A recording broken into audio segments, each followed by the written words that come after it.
Okay. We are up. We are live, I believe.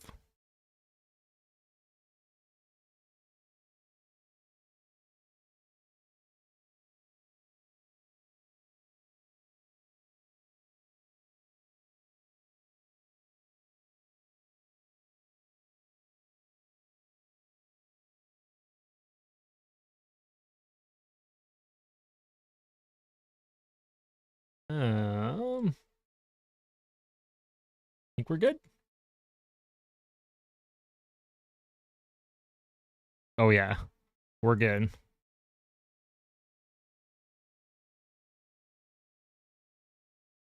Let's go. Welcome back, Caesar. Colby, they need to start playing Pickard. I don't think they're ever going to play Pickard in the playoffs unless, like, Skinner is severely injured. Meow, says Ogre. Meow. Nuclear line tonight. Wonder how the swarming will handle us. Hello, sorry I'm late. You're good, Queasy. You're not late. Puck drop's not for another 15 minutes. What do you think of the Florida-Boston game? Florida is outclassing the Bruins like crazy. Like, Boston is not even close to Florida's level. But I expected that. That's why I picked Florida to win in 5 in my prediction video. Playing D&D, but I'll be here. You playing Dungeons & Dragons, bro?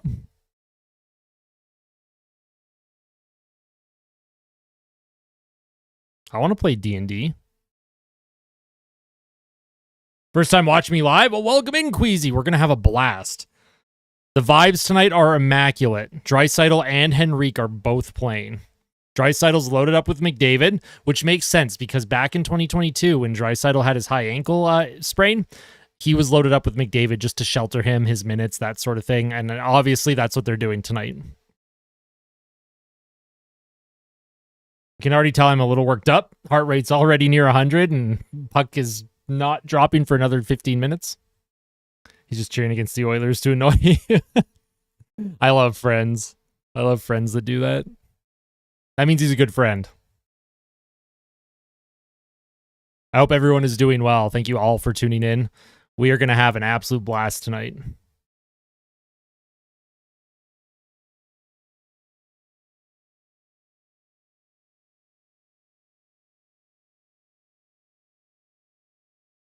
You left your Spotify playlist on for the past 3 days. It's all good. Yeah, welcome back, Angry Potato. Good to see you. Just want to remind you that Nurse CC exists still. I'm hoping that they have a great bounce back game.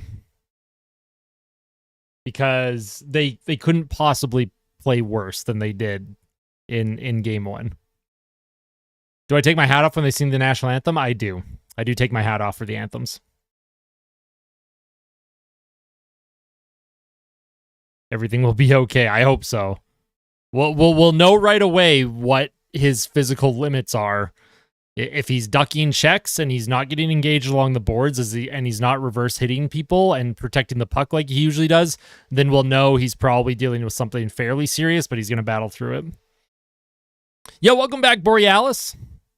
Good to see you again, friend. Bottom line composition is interesting too. I actually like it. I like it. I have a good feeling. I like some of the changes Knobloch has made. Now, there's going to be people mad that Dylan Holloway is on the 4th line. However, depending how the line matchups go, because of his skill set, I like that 4th line. That could be a line that produces a goal tonight for Edmonton. Imagine if the Oilers signed Patty Kane in the offseason. I don't think he would sign here, and if he did, I don't know if I would like that, depending on what the price point is. Patty Kane is like a... I don't know. I don't think he's what the Oilers would need. In common sense, they should be better than last game, but we will all see it. Yeah, exactly. Patty Kane is poopy. He's definitely no longer in his prime. So Patty Kane is someone that you would have to shelter his minutes. Don't give him any minutes against any elite competition and give him power play time. That's the only way he'd be effective. DeBrusk eventually seems like half lock. I agree. I think DeBrusk actually will sign at Edmonton this summer. Super surprised Rico is playing. Was not expecting that. I also was not expecting that. He didn't take line rushes in practice yesterday. So maybe it's a game within the game thing. Maybe Knobloch knew for sure that he was going to play, but he kind of, held his cards close to his chest, not letting anyone, see his poker face. Talk about the Bruins and Panthers game. The Florida Panthers are a way better team than Boston. They are outclassing the Bruins. The Bruins after game 2, Florida was in their heads. Boston wanted to goon it up at the start of game 3. Florida did not engage at all. The Bruins were rattled, and the rest is history from that game tonight. Boston was never in it. I don't think you have 4 Stanley Cups in the background. No, those are all fake. I have like a green screen effect playing. It is not a real room that I'm in. Do you think they should play Calvin Pickard? Absolutely not. You got to run with Stuart Skinner.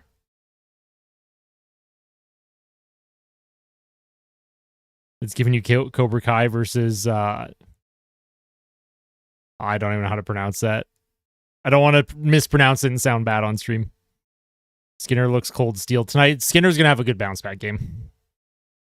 I won them all. Yeah, exactly. Sadly, I'm a Boston fan. Hey, the Bruins are my number 2 team. I am also a Bruins fan. Oilers number 1, Bruins number 2. Been that way since 2003. The Bruins are in tough shape against Florida. I'd love to have DeBrusk on the Oilers. He's a great player for the playoffs. Yep. I mean, he tried to spark a comeback in the third. Brad Marchand got injured. DeBrusk assisted on Jacob Lauko's goal, and then he scored himself to make it a 2-goal game, and then he almost made it a 4-3 game on the power play. Jake DeBrusk hit the crossbar in that third period late. Do I think Crosby will re-sign in Pittsburgh? I think he will. He's going to play his whole career there. I guarantee it. He's won his cups. At this point, it's just a legacy. If Pittsburgh does embrace some sort of rebuild, he'll be there to help captain that and pass the baton to whatever the next great player will be for Pittsburgh. Hyman looks dialed at least. Oh, Hyman's always dialed in. 9 goals in the playoffs so far. He's a monster. How many goals does Hyman get tonight? Hopefully at least 1.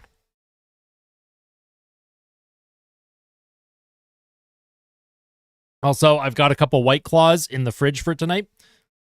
The 2 games that I have not had a White Claw, the Oilers lost. I didn't have a White Claw in game 2 against LA, and I didn't have a White Claw in game 1 against Vancouver. They lost both. So White Claws are good luck.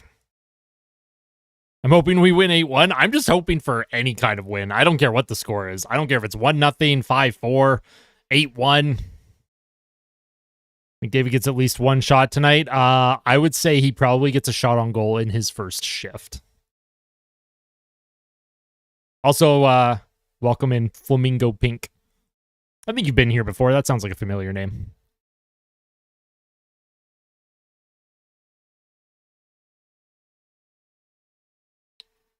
Just got news that Draisaitl and Henrique are both playing tonight. Yes, sir. Also, what's up, Emerson? Bet the Hyman shot prop and a power play point for 3 out of 5 of the power play players. Very nice. Probably not a bad bet to make. Oh, Anthem. Game starting earlier tonight. It's not an 8:20 p.m. puck drop. This is actually going to drop by 8:10 p.m. Edmonton time. 19-4 Canucks. Oilers are getting embarrassed again tonight. Borealis, why would you say that? If the Oilers gave up 19 goals in a playoff game, I mean, I'd just laugh, right? Like, that'd be the funniest thing on the planet. Yo, welcome in, Mr. NHL. Welcome back. Good to see you, friend.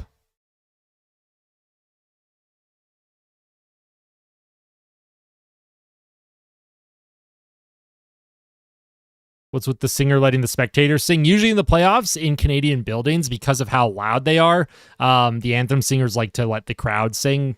Creates vibes, creates an intense atmosphere, gets the adrenaline pumping. Leaving live stream to watch the game. Hope you don't mind. Yeah, no, of course. Of course. Enjoy the game. You can tune in during the intermissions and we can chat. Draisaitl is in. I'm excited. Wild prediction here. I think San Jose will launch a sneak attack at the third period and beat both Edmonton and Vancouver. I like it. I like that, Hunter. All right.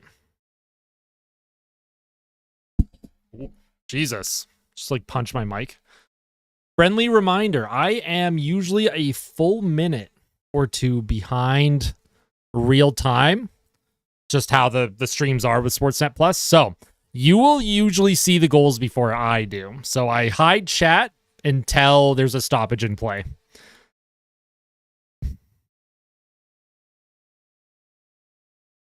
Let's get this thing going. I will look at chat just so I can make sure that the score clock is centered.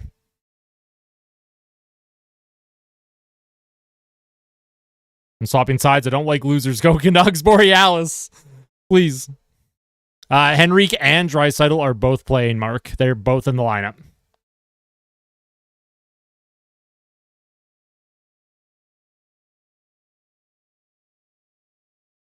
Just let them. Don't interrupt. Oh, that's fair. He's just having fun. Flamingo. All right, hiding chat. Here's McDavid. Tries to get a shot off. It's blocked. McDavid now tries to get to Draisaitl. Hyman's going to go in and race after it. The Oilers do not keep it in.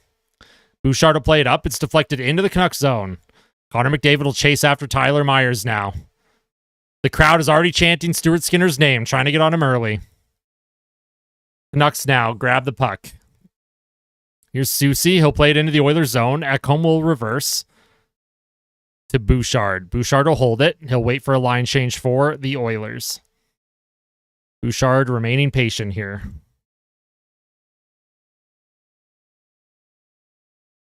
The puck goes into the Canucks zone.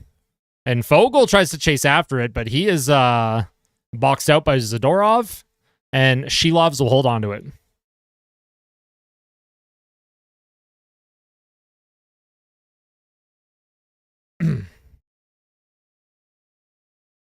I'm friends with Kulak's nephew. That's cool. Love that.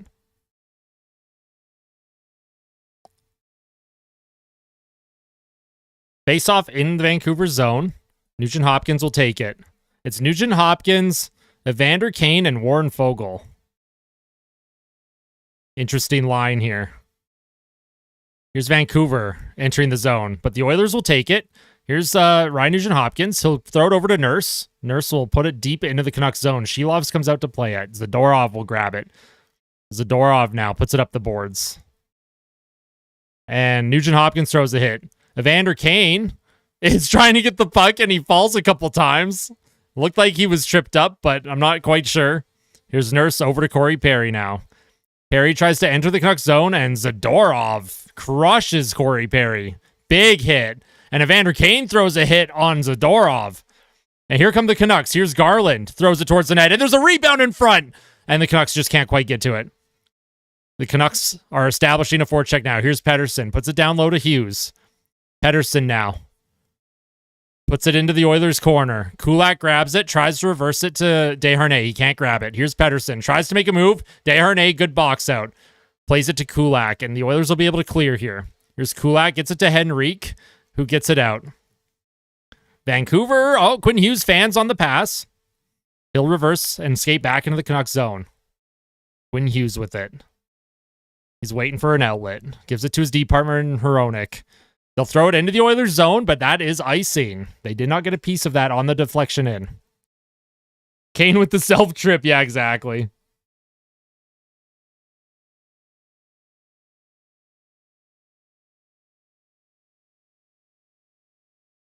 I have the same birthday as Calvin Pickard. Love that. That's crazy.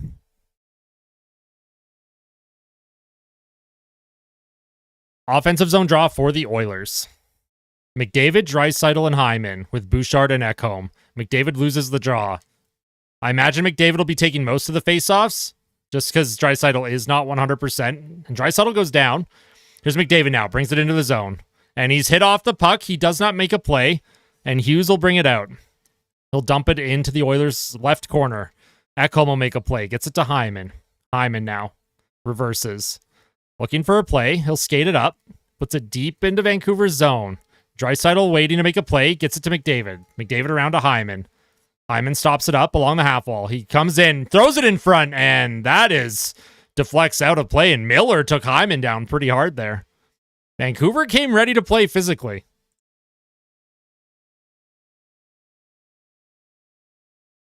If McDavid has one weakness, it's his one-timer. Agreed. He doesn't really have a one-timer. I would imagine so, Mr. NHL.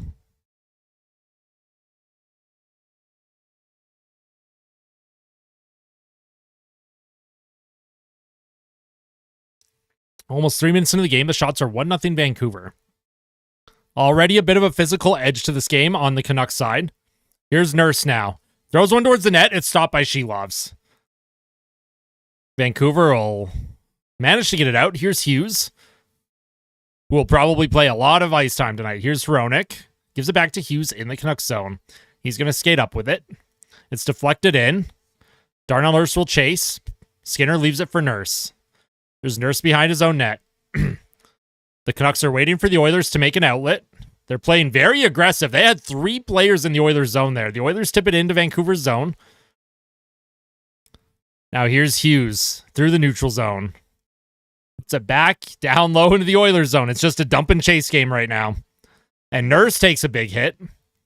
And here comes the Oilers. Here's Nugent Hopkins. Throws it towards Shelovs, who puts it into the corner for the Canucks. Nugent Hopkins is going to get called for a trip. He was trying to make a play on the puck, and he tripped his man. And that is not optimal. That is not an optimal start for the Oilers. So, Nuge makes a play for the puck, but he did trip to Zadorov, so that is a penalty. Rangers got me geeking. Yo, the Rangers are a wagon right now. All right, let's kill penalty. The Oilers' penalty kill has been strong, so, you know, you can take the Canucks' momentum away here if you can kill this off early in the game.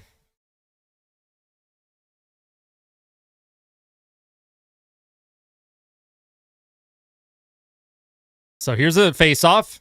It's won by the Oilers, and Ekholm will shoot it down into the Canucks zone. Shelovs plays it up to Hughes. Hughes up to Miller. Miller at center. He'll play it back. Pettersson enters the zone with speed. He drops it for Miller. Miller puts it across. Here's Hughes now at the blue line. To Miller. Puts it across, and that is a one-timer and a goal for Elias Pettersson. The Oilers' penalty kill did not read that at all. Skinner was way out of position, and Vancouver makes the Oilers pay right away. The Oilers have given up their first goal on the penalty kill all playoffs. So just like game 1, the Oilers had an early power play and they scored. Tonight, it's the Canucks. An early power play and they score. That's a nice pass by Miller, but Skinner thought it was going to be a shot. It looked like Miller was going to shoot that. Did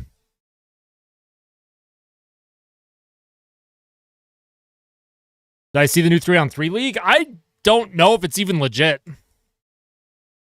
So Vancouver, early 1-0 lead. Power play goal. The Oilers play it up, and it's intercepted by Miller in the neutral zone. He'll bring it into the Oilers zone. Puts it across to Besser now. Besser puts it down. Here's Ekholm, who takes a bump, but he'll get it to Connor McDavid. McDavid gets it up to Zach Hyman. Hyman brings it into the Vancouver zone. Hyman gives it to Ekholm, who's forechecking down low. Here's Draisaitl. Tries to put it towards the net. Can't quite get it. Here's Hyman to Draisaitl. Draisaitl down low to Connor McDavid. McDavid tries to center it, and there's nobody there. It's intercepted by the Canucks, and they will leave the Oilers zone cleanly and get it deep into the Oilers zone. Stuart Skinner will hold on to that. Leave it for Evan Bouchard. Bouchard's going to be waiting to make a play. The Oilers make personnel changes. The Oilers tried to make a cross-ice play. Didn't really work. Here's Kulak with it. To Desharnais. Desharnais will shoot it into the Canucks zone. Puck rims around. Desharnais will forecheck after it. Can't get possession, and Vancouver will skate away. A high flip into the neutral zone, and Cole will grab it for Vancouver. He throws one towards the net, but that sails way high and wide.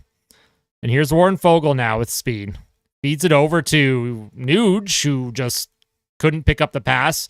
Kane then gets hit by the Canucks bench, and Vancouver comes up with possession. Here's Zadorov now.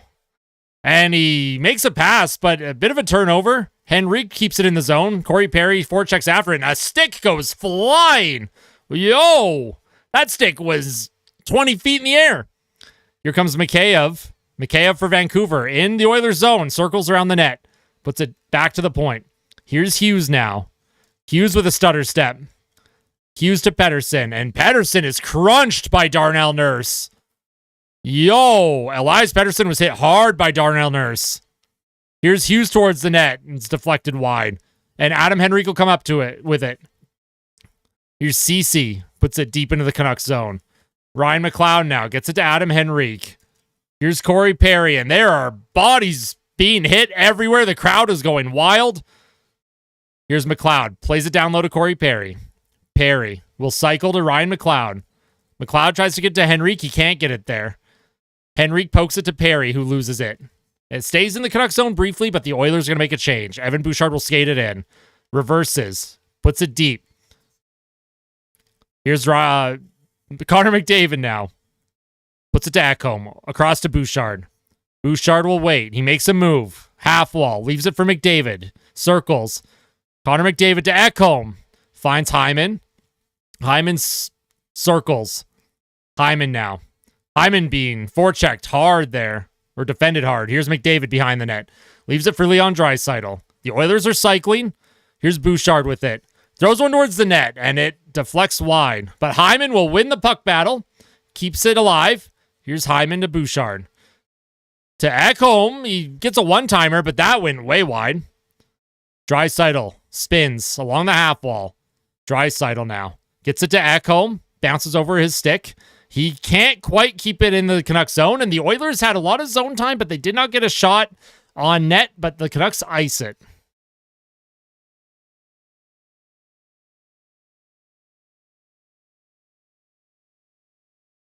Are Dry and Henrique playing? Yes, they are.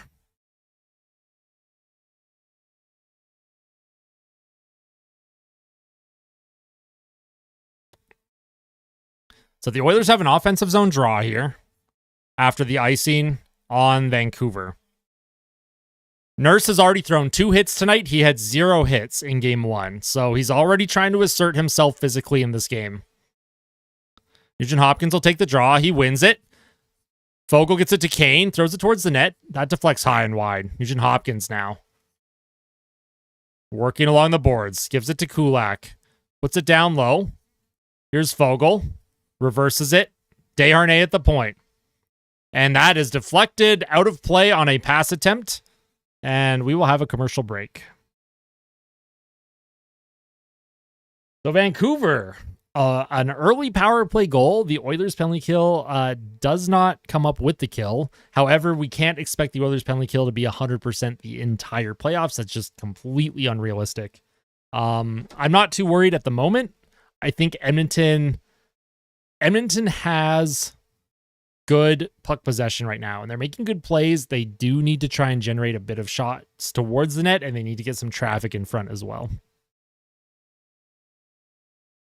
The call that they made on Nugent Hopkins was a trip.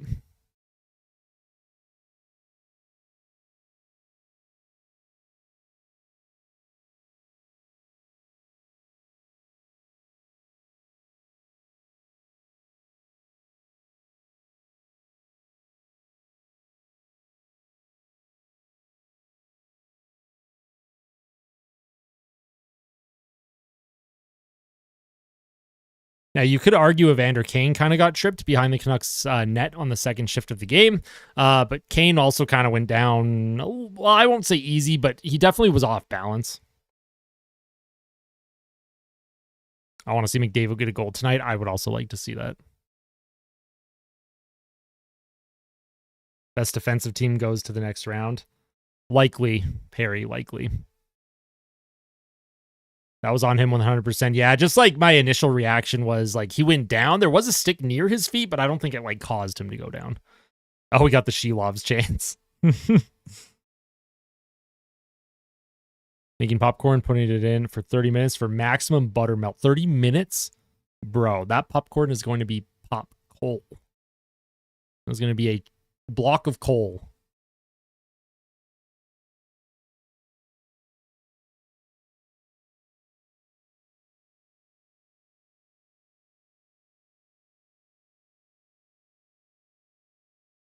All right, we are back on here. McDavid wins the draw. Ekholm now. Gives it to Hyman. Hyman puts it deep, and that deflects out of play.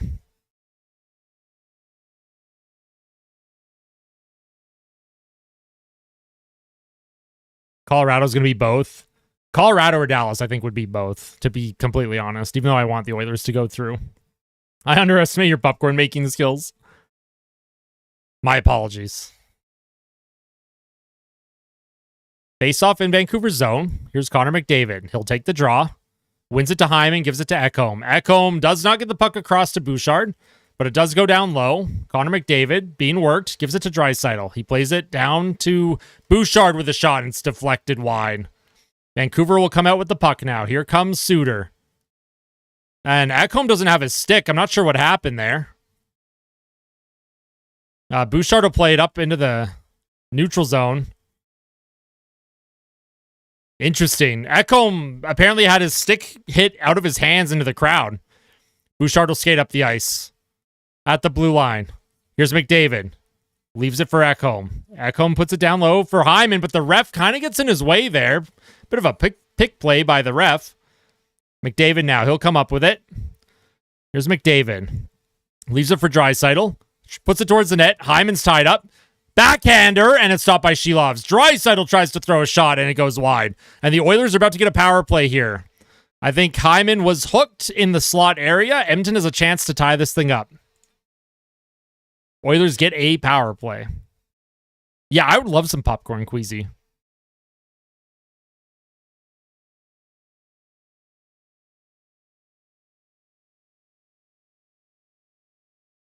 So the Oilers have a chance. Vancouver scored on the power play. The Oilers have a chance to respond now. This is where Edmonton's power play can come up huge. And yeah, that is a hook on Hyman. That is a good call.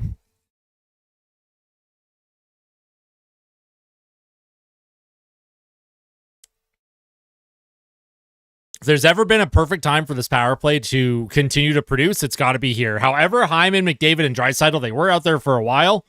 Looks like they're taking a while to get to the face-off dot and just to conserve some energy. Here's Draisaitl, who will take the draw for Edmonton. Draisaitl with it. He doesn't win it, but Hyman will come up with it behind the net. Gives it to McDavid. McDavid to Nugent-Hopkins. Puts it to Bouchard at the point. Bouchard. Over to Nugent-Hopkins. Nuge to McDavid. McDavid behind the net. Circles. Looking for a play. Bouchard. Throws one towards the net and it's stopped by Shilovs. Nugent-Hopkins now. Spins away from his check. Gives it to Bouchard at the point. Here's Bouchard. He'll walk in. Nuge tries to play it to Hyman. Draisaitl will win the puck battle. Puck's kept in. Here's a play, and it's stopped. And another play, and another save. Draisaitl comes up with it. Shilovs made a great save on Connor McDavid on the one-timer. Draisaitl looking for a play. Here's Bouchard at the point. Bouchard plays it to Nugent-Hopkins. Gives it to Connor McDavid. Connor McDavid tries to put it under the bar from a bad angle, his signature play. McDavid tries to make a play, and the Canucks will come up with it and send it down the ice. So here's Stuart Skinner, gives it to Evan Bouchard. Bouchard will skate up. He's going to reverse it, probably. He does. McDavid skates into the Canucks zone, leaves it for Draisaitl at the point. Draisaitl spins from a check. Draisaitl to McDavid. He'll cut towards the middle. And the puck is in the crease area. Here's Nugent-Hopkins now. Gives it to Draisaitl. The Oilers are going to hold on, make a play. Draisaitl to McDavid. Here's Draisaitl, and he scores! Leon Draisaitl ties the game at 1. On the power play, this power play is so lethal. The Oilers respond after giving up a power play goal of their own, and Leon Draisaitl ties this game. And the heart rate is jacking up now. Terrific patience by the Oilers power play here. Terrific patience. It's hard to defend. The Oilers, McDavid and Draisaitl, they're in different areas of the ice the whole time. They let Leo drift in slowly. I love it. Same. So the Oilers Good response. 2 power play goals, 1 for each team, 1-1 game. And the Oilers have a chance to continue to push pace here and take the crowd out of it just a little bit more. And that puck deflects out of play, and we're going to have a commercial break. So, how are we feeling now?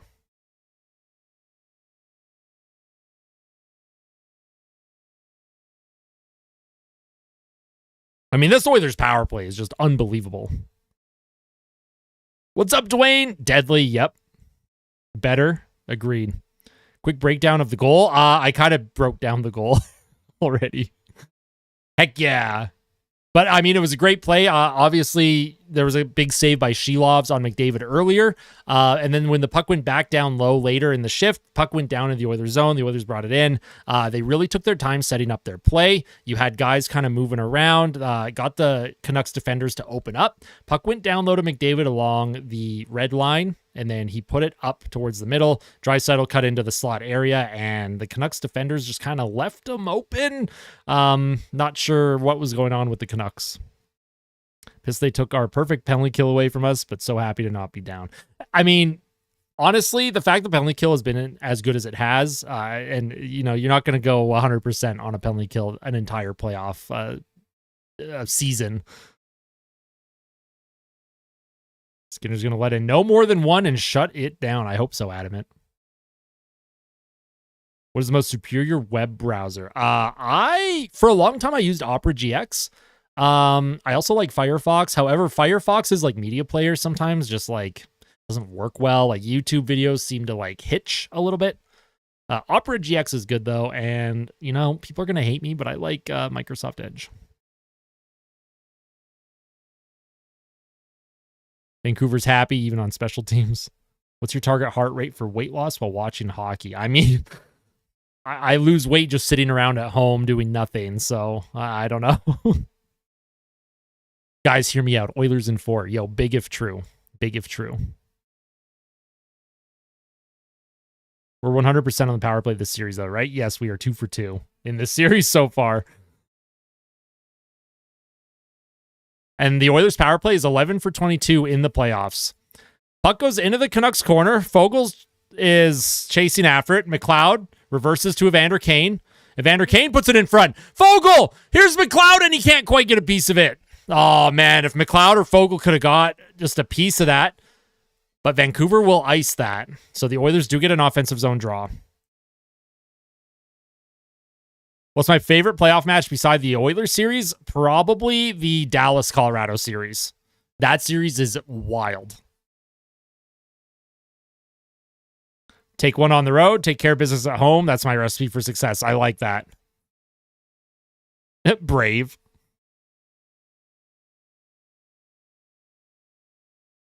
Leon Draisaitl wins a draw. Here's Bouchard.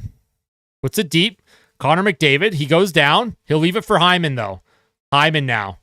He reverses and cycles. Zach Hyman tries to get to McDavid. The play comes out in front, but the Canucks will come up with it. Here's Mikheyev. Or Höglander, sorry. He puts it deep into the Oilers zone. And Höglander throws a hit on Ekholm. Oh. Bouchard gets it to Draisaitl. Enters the Canucks zone. He'll put it deep. Zach Hyman will forecheck, and he hits Hughes hard. And Hughes' helmet comes off. Hughes has to go to the bench. He cannot continue to stay in the play here. Here's Ekholm. Ekholm tries to find McDavid in front, but Draisaitl gets it. It's in front. Where is it? Draisaitl just couldn't find McDavid. If he was able to find him, McDavid was open for a potential one-timer there. And I think Zach Hyman was lucky that he didn't get called for a penalty for taking Hughes' helmet off. It is a penalty if you knock another player's helmet off, and it looked like he kind of did that on purpose.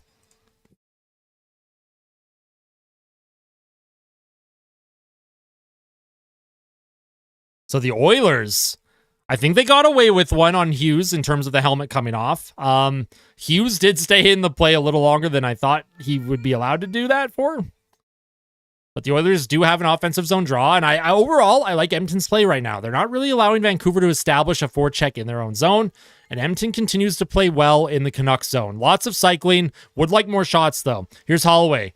Desharnais puts it deep. Here's Janmark now. Janmark. Looking for an option. And he's hit hard into the boards from behind.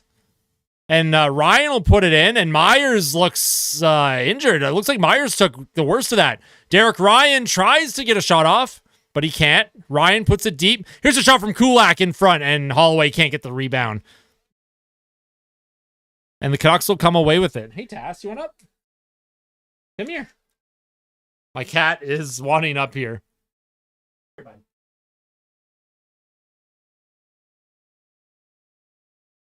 Here's the Canucks now. Hughes gets it into the Oilers zone. Bluger cycles it. It's behind the Oilers' net. And Desharnais is rubbing his man along the boards. Desharnais using his body. Here's Kulak with it. And the Oilers will get it. Well, maybe not a clean outlet. Perry misses Desharnais. Desharnais will get it to... who was that? Can't tell who that was. McLeod. McLeod trying to make a play. Puts it back to his defender. Here's Kulak now. Kulak reverses to Desharnais. And Desharnais is going to wait for a line change. Desharnais will skate with it. And off the boards. Did not like that play by Desharnais at all. The Canucks enter. Here's a shot from McDavid. And Skinner saves Desharnais' bacon there. Did not like that outlet by Desharnais at all. Made no sense to even try that.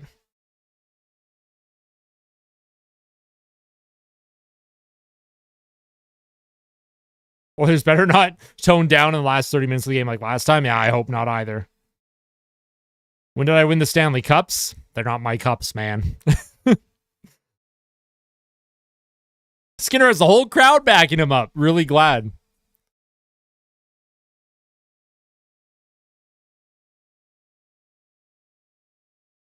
The Oilers high flip out of their zone, and that's going to be icing.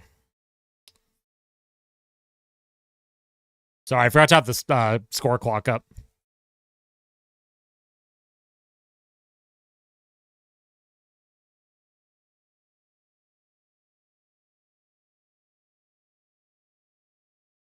.607 remaining.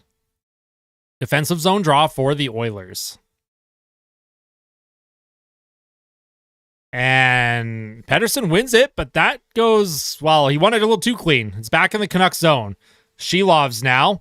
Misplays it. Here's Fogle. He'll come up with the puck. He can't win the puck battle, though. Nugent Hopkins will chase after it. Canucks come up the ice through the neutral zone. Here's Cole. He'll put it down low. Cody Ceci now. Puts it around the boards. Tries to find Fogle. And Nugent Hopkins tried to come up with it. Darnell Nurse now.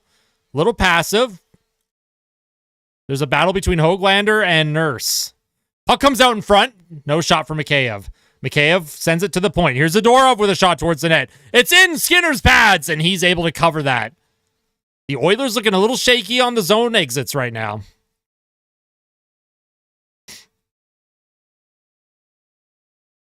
I think Nurse had an opportunity to get that puck out, and he was unable to move the puck up into a clean area.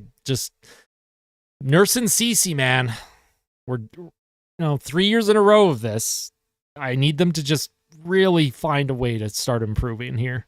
They don't have to play amazing every single shift, but I would like to just see some kind of improvement,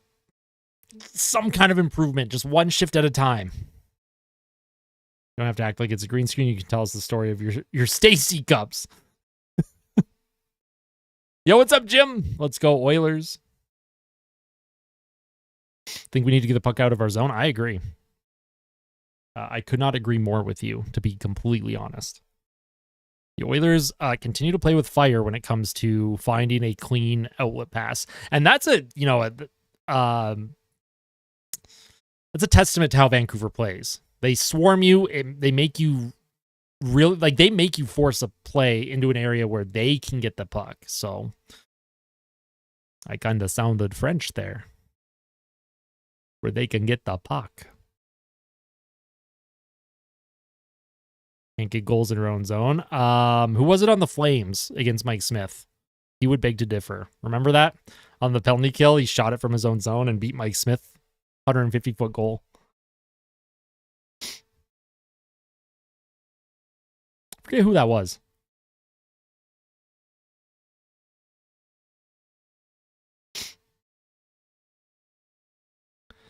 Your heart rate's at 94, pretty close to mine. I'm sitting at 90 right now. Only 6 more years of the current contract for Nurse. Depending on what happens in the playoffs here, everyone talks about the Toronto Maple Leafs blowing up their core. If the Oilers lose in round 2, I would seriously, if I'm the new general manager, I would seriously consider asking Darnell Nurse for a list of teams. And if he doesn't want to provide one, just tell him he's going to sit in the press box the whole year if he doesn't provide a list of teams to be traded.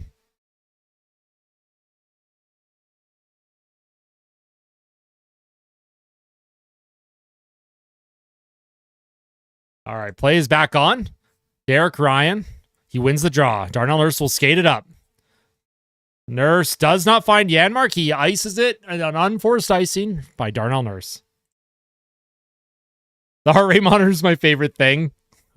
I try. I'm investing in content creation. Making sure I'm providing extra entertainment for everyone. Think they move CC regardless? I think the new general manager will.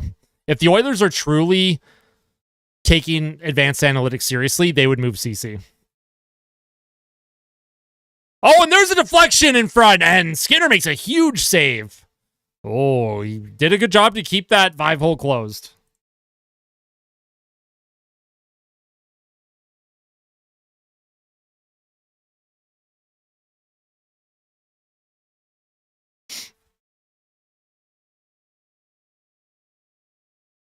I think it's time to get Nurse and CC off the ice right now, though. I'm pretty sure every shot against Skinner has come with that defense pair on the ice, so maybe we'll get Ekholm and Bouchard back out there. And Ekholm and Bouchard are out there. Defensive zone draw for McDavid. He gets it to Ekholm. Ekholm off the boards. Oh, they don't clear the zone. Here's Besser. It's in front, and they just miss it. Connor McDavid now with speed. He's coming up into the Canucks zone. McDavid with a shot, and Shelovs makes the save. Hyman now along the boards. Tries to win the puck battle. He doesn't, but McDavid's going to chase after it, and he comes up with it. McDavid now being worked. Hyman will support. McDavid puts it to Draisaitl, who can't quite get it down low or back to the point to Ekholm. It's a 3-on-2 for Vancouver. Here comes Miller to Besser, and Besser can't get a shot off. Good defensive play, but it comes to Hughes now. Hughes puts it towards the net. Saved by Skinner. Pad save. And McDavid will reverse, and he's just going to wait for a change. Here's Ekholm now. Waiting for his forward group to change. Not going to force anything. Ekholm. He'll skate it up. Puts it into the neutral zone. The Oilers try to get it in. They can't. Garland has it, but the Oilers come up with it. Here's Kane. Kane with it. Throws it towards the net. Here's another shot, and he misses. Kulak now. Puts it across. Here's Desharnais towards the net, and it's blocked. And the Canucks are kicking it around. The Oilers are, almost came up with it. Here's Desharnais. Feeds it across to Kulak. Kulak to Desharnais. He'll skate it into the neutral zone. Gives it to Nugent Hopkins. Puts it over to Evander Kane. Kane with a backhand. And it's stopped by Shelovs. Kane will go after it against Pettersson. Nugent Hopkins now along the boards. Nugent Hopkins puts it to Evander Kane. He's working against Cole, and the puck comes in front, and Nuge just can't quite come up with that. But Fogle will battle. This is a great shift for the Kane, Fogle, Nugent Hopkins line. And the Canucks will enter the Oilers zone. Here's a play in front, and it just misses. But Pettersson comes up with it, another shot, and it's stopped by Stuart Skinner. Nugent Hopkins loses his stick, and the Oilers are going to get a penalty for what? I need to see a replay. I don't know what they could have possibly been called for here. What on earth? Vancouver continues the cycle now. Nugent Hopkins lost his stick, and then the ref put his hand up. Maybe a hold? Vancouver now. And that puck deflects out of the zone. Miller will hold on to it. He'll put it across, and Oilers will touch it. But Vancouver will get a power play. I need to see a replay. I don't know what they called.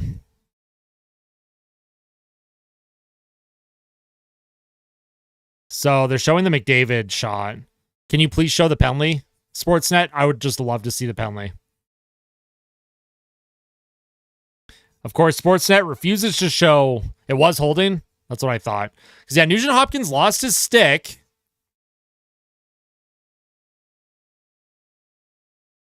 That's such a horrible call. That's so weak. You know how many times that happens in a game? You're going to call that. You better be calling 500 of those during the game. That is unbelievable that they would call that.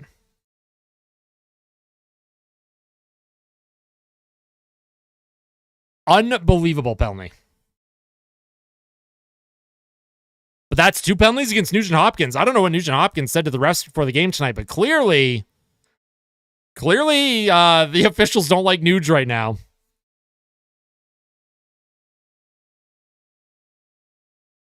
Nuge, one of the most notorious penalty takers on the Oilers, has 2 penalties tonight. So Vancouver has it in the neutral zone. Hughes will skate it in. Here's Pettersson now. Puts it down low. Ekholm will go get it. And Ryan can't come up with it, but he will fight Miller or Besser along the boards. It gets to Miller at the point. Puts it across. Here's Pettersson looking for a play. Doesn't make it. The Oilers can't quite get it. Janmark's fighting for it. There's a battle along the half wall on the left side in the Oilers zone. It comes to the point. Here's a shot and it deflects wide. Janmark with it. Has a chance to make a play. And Janmark gives the puck up. And the puck goes in front, but Kulak deflects it away. I'm not sure what the heck Janmark was doing. He had so much time to get that puck out. Here's Miller now. Puts it across, and Pettersson's stick explodes. There's 2 broken sticks on the ice right now. Kulak has a chance to get it deep, and he will. Kulak clears the zone. I don't know what is going on. Sticks breaking everywhere. Pettersson probably had an open net if he was able to put that in. Here's Susie. He reverses to Suter. Susie and Suter. I'm going to get those 2 names mixed up. Here comes the Canucks. Fogle now. He gets it out. Ryan McLeod will chase after it and force the Canucks deep in their own end. Here come the Canucks. Up the ice, Susie plays it back. Here's Suter. Puts it over. Suter comes up with it. Lafferty has it. It goes deep into the Oilers zone. Fogel's going to chase after it. He does get the puck out. Good kill for the Oilers. Nugent Hopkins is out of the box. There's 35 seconds left in the period. That was a good kill for Edmonton. They didn't really give up any major grade A chances. They're lucky Pettersson's stick exploded, but here's Ekholm in his own zone. 20 seconds to play. Bouchard gets it to McDavid. Here's Hyman now. The Oilers have a 4-on-2. Here comes Connor McDavid. Gives it to Draisaitl.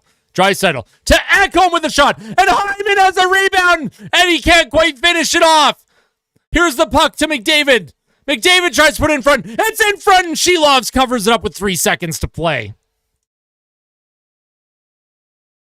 Whoa. Wow, the Oilers had a really good chance there. But Hyman was clearly high stick, and there was no penalty called.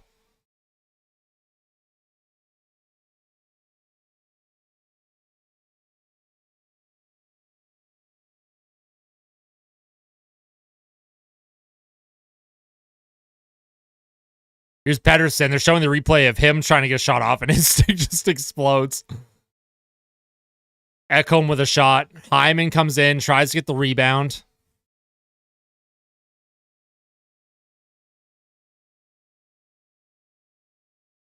Oh, yeah. Hyman was clearly high-sticked. Clearly high-sticked, and the refs did not call it. That is unbelievable. They just showed the replay, and Hyman took the most blatant high stick you can take, and the refs do not call it. Draisaitl, offensive zone draw, 3 seconds to play. There is a chance here for something to happen. Draisaitl has to win the draw. He does. Bouchard towards the net, and then Hyman puts it towards Shilovs, and that will end the first period. Oh, man. That is unfortunate officiating, in my opinion. I think you could have called the high stick on Hyman there. I feel like Janmark and CC need to be traded. I mean, at least Janmark's good on the penalty kill. I have a feeling Hyman was acting. No, the replay they showed, he took the high stick to the face. Like, it was clear as day. I mean, I would be having a word with the refs, too. Canucks fans were complaining before the game that the refs were going to be against them. Were they? I didn't see anything. I haven't really been on Twitter. The biggest thing for my mental health in this series is just staying away from Twitter, if I'm going to be completely honest with you. Messed up that last clear, but he's going on penalty kill. Yeah, exactly. They get the phantom calls while the Oilers won't get anything from blatant fouls. Yeah, it's unfortunate. Where's the dude that did the self-commentary? Who did self-commentary? I'm not sure I know who you're talking about. All right, let's take a look at Money Puck. Let's see how the Oilers are doing in the deserve to win-o-meter. So the Oilers with a pretty good period. The expected goals that period were 1.57 to 0.71 in favor of Edmonton. So just like last game, the Oilers actually had a better first period tonight than last game. The guy I said that was talking to himself? I don't I don't remember, man. Because of Kelly Sutherland, some Canucks fans, he's against them. I'm unfamiliar with Sutherland's history with the Vancouver Canucks. Less social media in general is good, though. Honestly, and like for my community, everyone that does tune in, I'm someone that at the end of my videos, I always tell someone that you love them. Before the series started and even after game one, I was like, hey, just, be good sports. And I really hope my community continues to uphold those values. There's a lot of new people that do tune into the streams and the videos, and I want to make sure our community that tunes in regularly is a very welcoming place for everybody. My mom still isn't allowing my 30-minute microwave popcorn. What's up with her? She probably doesn't want your house to light on fire, so. Good period. 2 unfortunate plays for news. I agree, Dwayne. The first call made sense. The second one, I didn't agree with. Yo, what's up, Ozzy? Good to see you again. Love when you join. Thoughts on the first period? I thought the Oilers played well. I have no real significant issues with the period, to be completely honest. I thought the Oilers, they came out, they asserted their style of play right away. Of course, Vancouver, they got the early power play, they scored, but just like the Oilers did in game one, Edmonton was able to respond with a power play goal of their own. Might as well put tinfoil and spoons in the microwave. That's why I enjoy your content over a lot of the others covering the games and enjoying the sport more than chirping the fans. Exactly. Listen, and someone like me, so I've played hockey. I've played sports growing up. I'm just like a sports fanatic. If fans come in here and they start chirping me, that's fine. I can take that. I just want to make sure that my community just stay positive, right? Positivity and, be a good ambassador to the game. Have I always been an Oilers fan? Yes. I've been cheering for the Oilers since 1997. I was only 4 years old, but my first major memory of the Oilers was Todd Marchand's Game 7 overtime winner against the Dallas Stars. And then I became a Bruins fan in 2003 after they drafted Patrice Bergeron. Loved Bergeron. What do I think of the new 3-on-3 league? I don't think it's legit. And if it is legit, I don't know where that money's coming from. I don't want to speculate too much on it. There's so many question marks with that league. But there must be enough question marks and red flags because Steve Dangle and the Steve Dangle Podcast Network, they removed all their videos and references to that league after being the ones that broke the news last night. So I'm not sure what's going on there. I'm new here and I'm a Canucks fan. You're pretty chill. Hey, thanks so much. I try to be chill. Listen, I want the Oilers to win. I am crazy for the Oilers. I want them to win a cup so bad. But at the end of the day, I'm not going to take out my frustration on the team or how they play on other people. It's just not worth it to me. Analytics overrated. Only stat is the score with no time left. Stop with the expected goals, blah, blah. Come on, Scott. Listen, this is what my channel is kind of based around. I love advanced analytics. It doesn't tell the whole story, and it never will.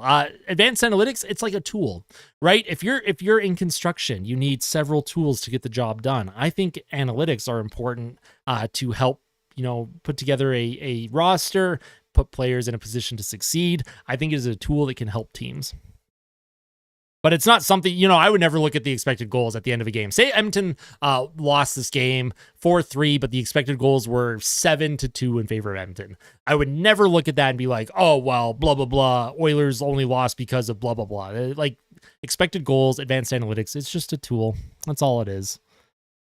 Plus, I like numbers. I'm a math guy. I like numbers. They're fun. What's the most underrated and overrated types of stats? I think the most overrated type of stat is the hitting stat, even though I did make a note of Darnell Nurse not throwing hits last game. Because generally, if you are hitting your opponent, that means you don't have the puck. That's usually the argument. And I actually, and this might be controversial, I think faceoffs are an overrated stat. I find some of the best faceoff teams don't end up winning the cup. That's just, I find long-term success shouldn't be based on your face-off percentage. How's Leon looking? Pretty good, Oil Collector. Pretty good so far. Might work at, well, baseball definitely works more in baseball because it is a start and stop sport. Hockey, there's so many variables. Like, you can't predict a broken stick. You can't predict, if someone gets hit and the ref decides to call penalty or not. You can't predict, a poor line change. You can't predict, like, there's so many variables in hockey. I totally agree, but there are enough advanced metrics now, and as they continue to develop and grow, where I think they are still helpful. 12:55 p.m. in Australia. Here Saturday, my local soccer game got axed due to flooding. Oh no, that's not good.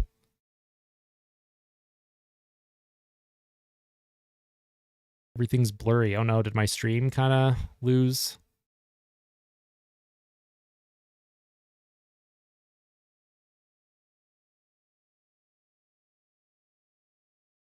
I've been using math to figure out how many points some players would have if they never missed a game. Crosby would be second in points. Yeah, Sidney Crosby, man. Yeah. It's so unfortunate, the like neck and like head injuries that he went through. Hey, Austin, can't tune into the stream. I'm watching the game with friends, but wanted to tune in while I can. How good is the whole defense playing tonight? They looked dialed in. I think Edmonton's playing very well so far as a whole. Honest question, how would I defend the Oilers' power play? I would pray to the hockey gods. That's all you can do. The Oilers' power play, it's so mobile, and guys like McDavid and Draisaitl, they're not always in the same position. A lot of power plays you're able to defend because certain players just stay in a certain spot, and they don't really move around, they don't cycle it around, they don't skate around and create different passing lanes or shooting lanes. The Oilers do that, and it makes it really difficult for a penalty kill to read what is going to happen and to get into position in time. But probably aggressiveness. I agree with Dwayne. Hockey as a god. I'm no longer an atheist. Not blurry. Everything's fine on my end. Okay, perfect. Yeah, I was going to say, I haven't dropped any frames or anything. Apple versus Samsung. So right now, I have a Samsung Galaxy S22 Ultra. I haven't had an iPhone since iPhone 4S, I believe. But I do think that the next phone that I get will be probably an iPhone. I've been on Android for years. I was actually a big BlackBerry guy. I'm really sad that BlackBerry doesn't make phones anymore. Even when BlackBerry transitioned to Android as their OS, I still use them, but eventually made the switch to Samsung. I'll probably go to Apple. Honestly, whatever the best deal is, I just take. I'm not like too into the phone wars or company wars. Do I listen to Bob Stauffer? I love Bob Stauffer. I don't regularly tune in though. I hope that Draisaitl breaks his stick by digging a trench. Teams are too passive against power play. It's a lose-lose, but if it were me, I'd pressure at every point. Honestly, you're probably better off at pressuring. And if you get opened up and exposed, well, at least make them pay, right? Throw a stick in their hands, hit them along the boards when they go to the half wall and they're looking for a play. Just definitely got to be aggressive against it. Draisaitl is a 2x4. Real menus, carrier pigeons. Used to tune into overtime, open line after every game. Nice. I still have an iPhone 6S that I use every day. Hey, if it ain't broke, don't replace it. Gretzky or McDavid? I've seen a lot of Gretzky games. Growing up, my dad, he had a lot of games that were recorded from the 80s when Gretzky was on the team. I've watched, when the pandemic hit, Sportsnet aired a lot of old games, and I watched Gretzky a lot. But I think in just terms of, the most dynamic hockey player to ever exist, it's got to be Connor McDavid, right? Enjoy the second period, everyone. You too, Scott. I appreciate that. I text people on stone tablets. To the people that like iPhone more because they want to watch porn without having to slow down. Wait, does porn slow down on Samsungs? I didn't know that. By far, I'd say Gretzky. Gretzky was the GOAT. Gretzky, but still, if McDavid keeps his pace, they might be comparable. That's fair. Different eras. How about Gretzky with McDavid's speed? Oh, I'd be interested. Grandpa was at the game when he scored 50 and 39. That is amazing. I love that. For stats, Gretzky. For pure entertainment, Connor. Very nice. I do like that there is like, era adjusted, production, just because it does give an insight to how the game has evolved over time, what guys would produce in certain eras and situations. But that's hockey. Like Connor McDavid is the best player today. Wayne Gretzky was clearly the best player when he played. And in 15, 20 years, there's going to be someone that we're going to look at and we're going to be like, wow, I can't believe this player is better than Connor McDavid was. That's how it's been. Makar or Boucher and Ekholm? Wait. Well, if the choice is Makar or Bouchard and Ekholm, I take Bouchard and Ekholm because you have two really good defensemen there. If you take both. Gretzky or Ovi? Ovechkin. For goal scoring. Ovechkin scored a ton of his goals when it was really hard to score goals in the NHL. But Gretzky's still the GOAT. What's the deserve to win-o-meter? So it's just, there's variables when it comes to, every shot towards a goal, there's an expected goal value placed on that. And how the game progresses, where players are taking shots from on the ice. It's not something that you should, put all of your stock into, but it's a good insight to who is getting the better scoring chances. Going to take a break and recalculate my player stats if they never missed a game. Going to go silent for a while. Hey, no worries, Queasy. Couldn't hear your response. Got Wi-Fi failure. Oh no, Mr. NHL. I said Bouchard and Ekholm. If the choice is Bouchard with Ekholm or just Cale Makar on his own, I take Bouchard and Ekholm.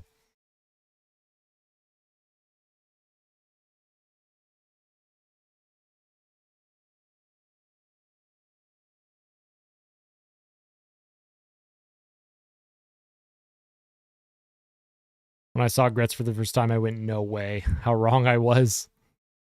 What's the big deal with Ovi breaking Gretzky's goal record? That's not even what he was known for. Just because of the significance of it, a lot of people in the 90s and 2000s and 2010s didn't think that record would ever be broken, especially with goal scoring trends in the mid to late 90s and 2000s and even the early 2010s to mid 2010s. So what Ovechkin's been able to accomplish in terms of his goal scoring rate, it's incredibly impressive. Does everyone agree that Fanatics sucks? Yeah, Fanatics is terrible, man. Just awful. Mark Messier had the best elbowing skill, almost as good as Gordie Howe. I don't doubt it. What will never be broken is his assists record. I agree. And 50 and 39 will never be broken, in my opinion. As good of a goal scorer as Austin Matthews is, the fact that we don't even have players that can score 50 goals in 50 games, even as scoring starts to increase again, that's a tough one to beat. Do I think there's a chance for Canada to win the Cup this year? Oh, 100%. Edmonton or Vancouver could definitely win the Cup this year.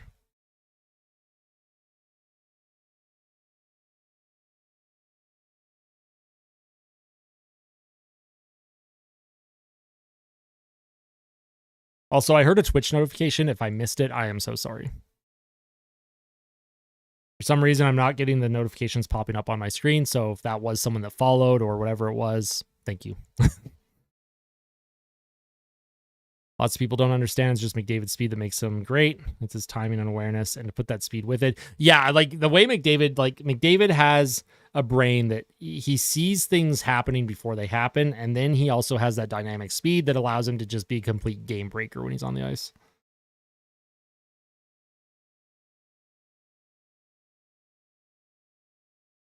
How awesome would it be if Edmonton somehow got Ovi as a third liner? I think Ovi is... I mean... he's going to stay in Washington. I think he's going to break the goal record in Washington. Ovi's really slowing down now. And this season, second half of the season, he went on a bit of a tear after the All-Star break. But the playoffs showed that, just how much the wear and tear on his body has become.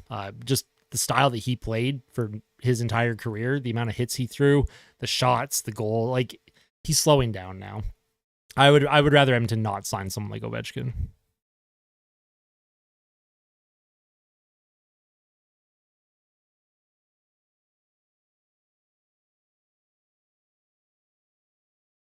He's like all the greats, sees the game slower. Agreed.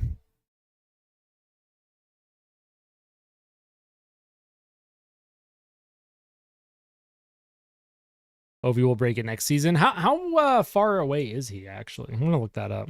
He's got to be close. Could he do it next year? We'll see. So Ovechkin's at 853. The record is 894. So he needs 42 goals next year to break it. If I did math correctly.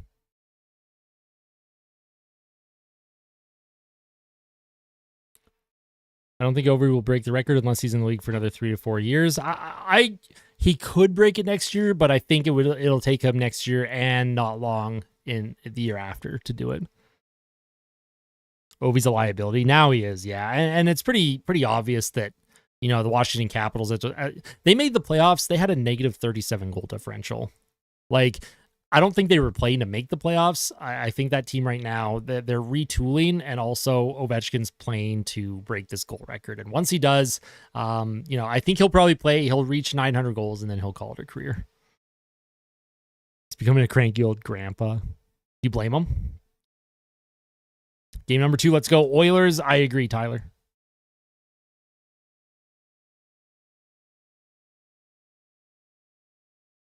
Ovechkin had he had a really good second half of the season. He had a really slow start, but Ovi ended up putting up 31 goals this year. So I could see him putting up 25 next year and then like 20 the year after, and then boom. Are the refs going to be the same next period, or are they going to be sane, or is it going to be the same? What do I reckon? I just want it called fairly. I don't care if there's missed calls. As long as there's missed calls for both teams. As long as both teams are, you know, they're treated the same by the officiating.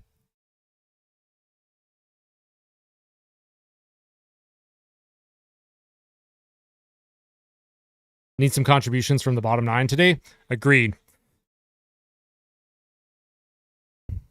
Asking for consistency is asking too much. It can be. I have hope, though. All right, I am going to be right back. The period is about to start. But I'm just going to grab a drink. Be right back. Am I confident that I'll win the series? Seems like a lot of the fan base is writing the Canucks off. I'm not confident that Edmonton can win the series. I picked the Oilers in 7, but in my preview video, I was like, I could see the Canucks coming away with the win here.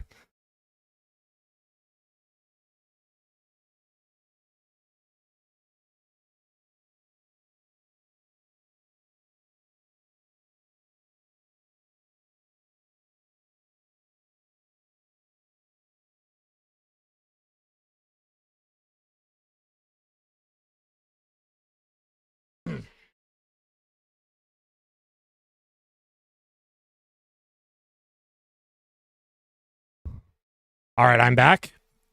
And the period has started. Puck goes deep into the Oilers zone. Desharnais makes a play.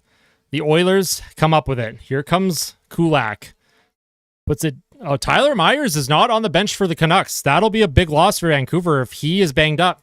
He went down awkwardly along the boards in the first period, so we'll keep an eye on Tyler Myers for the Canucks. Here's Vancouver now behind the net. Kulak gets it, though, but Kulak reverses and loses it. So the Canucks still come up with it. And the puck is in the crease area. Oh, no. Derek Ryan trying to get to it. He will. Gets it to Dylan Holloway. And Holloway has it poked, but good play by Janmark to make sure that gets out. And the Oilers iced it. Never mind, Janmark. No reason to ice that.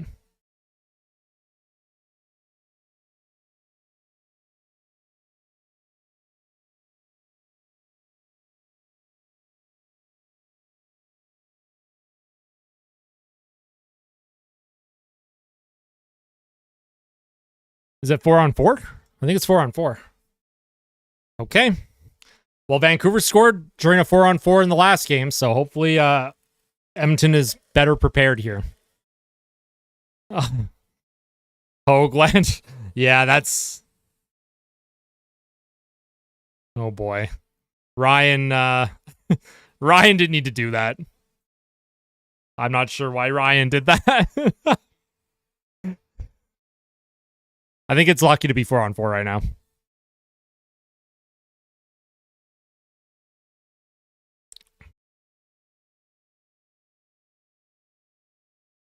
Sag? Why you Sag?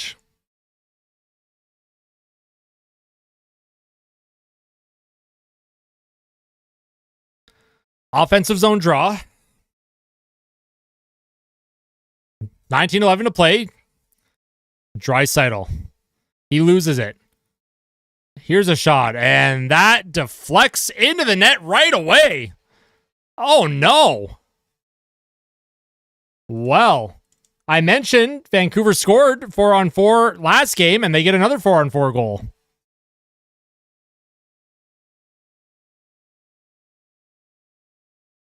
What did that hit? That clearly deflected. Draisaitl lost the draw. It came across. Oh, deflected by Besser. Not much Skinner can do there. It's up, and then it deflects down. Yeah, that's a crazy tip from Besser. Terrific tip by Brock Besser.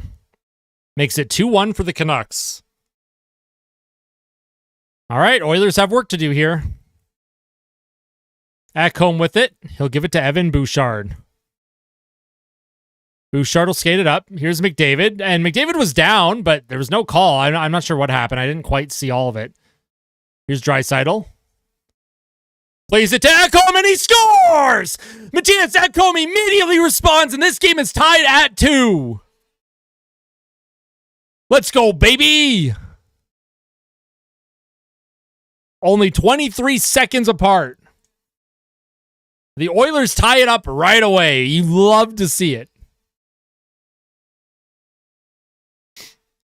So the puck went in. Susie put it around. Draisaitl came up with it. Backhand pass in front, and then Ekholm scores again. Let's go. Oh, what a play by McDavid. He did that on purpose. McDavid, it went off McDavid's skates. Did you see that? What a deflection play for McDavid to, kick that back to where Ekholm was coming. That is unbelievable from Connor McDavid. And Connor Garland's tied up by Hyman. There's not going to be a call, though. And Cece gets beat. Oh, boy. It's going to be a fire sale. There's Cece and Nurse are out. Oh, they're lucky that puck got put out of the zone. Here comes Hughes now. Comes in with speed. Gives it to Garland. Garland puts it down low. Cece will chase after it. Deflected off the boards. And that'll go out. Hyman was looking to make a play, but you have Hyman with Nuge, Nurse, and Cece.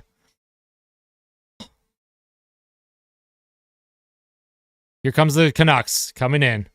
Mikheyev puts it to Hughes at the point. Hughes will skate in the Oilers zone. Beats Hyman wide.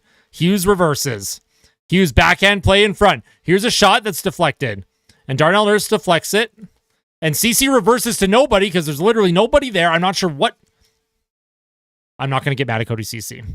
I just wish I knew what that puck decision was. Here's Cole now. Vancouver keeps the puck in the Oilers zone after a play where CC could have had this out. And here's Miller. And what a play by Nugent Hopkins to chop that away. And Hyman does get the puck out. The Oilers need a change. They are tired. Nurse puts the puck up the ice. That won't be icing. The Oilers will get a full change now. Good play from Nugent Hopkins to cover on defense. It was a little sketchy for a second. Here's Besser. Puts it back into the Canucks zone. Oh, and Bouchard almost came up with that. And he does come up with it. Gets it to Connor McDavid. He'll skate into the zone. McDavid tries to go 5-hole. He doesn't. Here's a play to the slot area, and the puck deflects off Corey Perry. Ekholm will grab it. Ekholm looking for a play. Puts it along the boards. Deflected in by Draisaitl. He keeps it in. Draisaitl now. Looking for a play. Puts it to the point to Mattias Ekholm. Ekholm. And he's knocked down. And the Canucks will clear it. Draisaitl now. Reverses it to Bouchard. Bouchard puts it across the ice, and that's deflected out of play and into the crowd.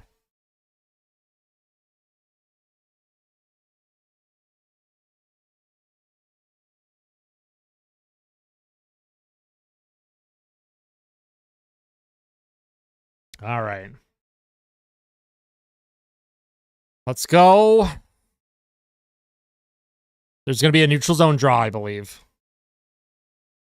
2-2 game. Shots are 9-6 Oilers. 16:33 to play. Canucks win the draw. And Kane to Fogle. Here's Fogle with a shot. And Shelovs comes up with it. And Fogle gives him a bit of a snow shower there. If you're the Oilers, this is good, though. Ekholm was crazy, though. I agreed. Amy. That's funny. I just about hit the ditch. Well, all we can do right now is hope that Nurse plays good enough to win. I get too worked up watching, so I'm just sitting here. Come on, Simple. You can watch the game. If I can do this live, chatting with a chat, and showing my heart rate and having a White Claw, you can do anything, all right? Here's McLeod. Offensive zone draw. Loses it. Fogle will chase after it. But Canucks come up with it. Here's Soucy. Gets it up. Here's Lafferty. He'll chase after it in Edmonton's end. Desharnais puts it to Kulak, or Fogle, sorry. 27-37. Confusing me. Desharnais up the boards. And McLeod's going to chase after him. McLeod had a ton of speed, but he loses his stick. He'll go for a change. Canucks bring it in.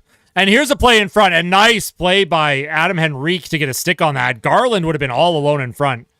Henrique now gets it up. Evander Kane will chase after it. He'll likely throw a big hit here. He does. And Henrique now puts it deep, but he can't quite get it to Evander Kane, and the Canucks come out with it on the breakout. Here's Lindholm. Throws it into the Oilers zone that deflects. And CC's a little hesitant to go get it. Joshua beats him to the puck and comes up with it. Here's Joshua now. Here's Garland. The Canucks cycle. Here's Myers who's out there.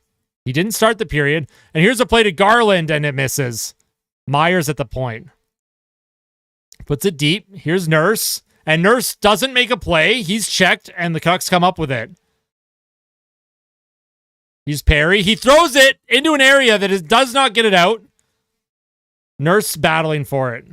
Corey Perry now has a chance. Please get this puck out. CC eventually does have mercy. And Dylan Holloway will bring it up. Can't quite come up with it, though. Hughes has possession. Corey Perry will chase after Hughes. Tries to throw a hit, but Hughes ducks him. Myers gives it to Miller. The Canucks skate up. Miller will dump it into the Oilers zone. Now, well, that actually went out of play.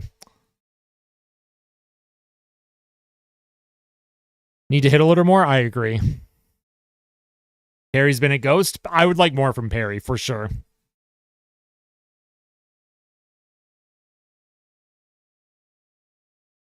Just keep Nurse and CC off. Yeah, it's unfortunate how... I mean, credit to the Canucks. Like, when you're the home team, you get last change. You are taking advantage of the defenseman on the Oilers that you want to take advantage of. And Rick Tocchet's been doing it with the Nurse and CC pairing. If you're the Oilers, you have to hope that pairing just survives. And Bouchard, Ekholm, Draisaitl, McDavid can kind of push a little bit. Here's the puck into the Canucks zone. Here's Suter. Puts it into the Oilers' end. Not icing. And Besser holds Ekholm along the boards. Oh, Draisaitl tried to play it into an area. Did not like that. But he does get it out. Vancouver comes up with it. They'll shoot it deep. Draisaitl battling with Miller. Ekholm now. Gets it to Draisaitl. He's waiting for Hyman with speed here. Hyman puts it across. Here's Bouchard to McDavid. Here's Bouchard. This might be offside if the Oilers score here. It looked like someone went offside. Here's Kulak. Kulak leaves it for Draisaitl. The Oilers establish a cycle. Leaves it for McDavid. Here's McDavid now. McDavid to Bouchard. Bouchard puts it in the middle. Now here's McDavid coming up with it. McDavid, he's going to circle around the net. In front of Draisaitl, and he misses the net. And that goes out of the Canucks zone all the way back into the Oilers zone. Draisaitl had a glorious opportunity. Here's Kulak now. He'll skate it up. The Oilers deflected in, not icing. Myers will retrieve for Vancouver. He's not able to get the puck out. Here's Evander Kane. Tries to play it in front to Nugent Hopkins. Kane comes up with it. Puts it around the boards. Here's Desharnais, tries to keep it in. He does, but he doesn't have support. Canucks will come up. Potential 2-on-1 here. Here's a play in front. And Pettersson just misses. Desharnais got beat. And here's a play in front and a save by Stuart Skinner. Big save from Stuart Skinner. Now there's a bit of roughhousing in front of the net.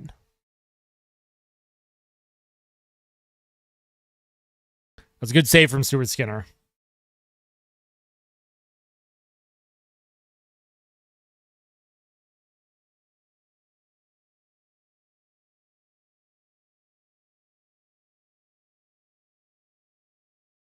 All right, first commercial break of the second period. I think my heart rate is starting to come down now after the crazy excitement of the first 5 minutes of the period.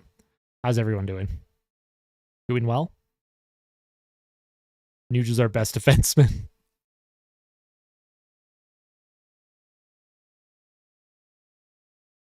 I like those martyr memes. It means I'm not showing up except insert Corey Perry. Yeah, but Corey Perry makes sense. Corey Perry is 38 years old. He's won a cup. He's grizzled. He's at the end of his career. Mitch Marner's in the prime, man. Can anyone tell me one good reason why Stetcher is not playing?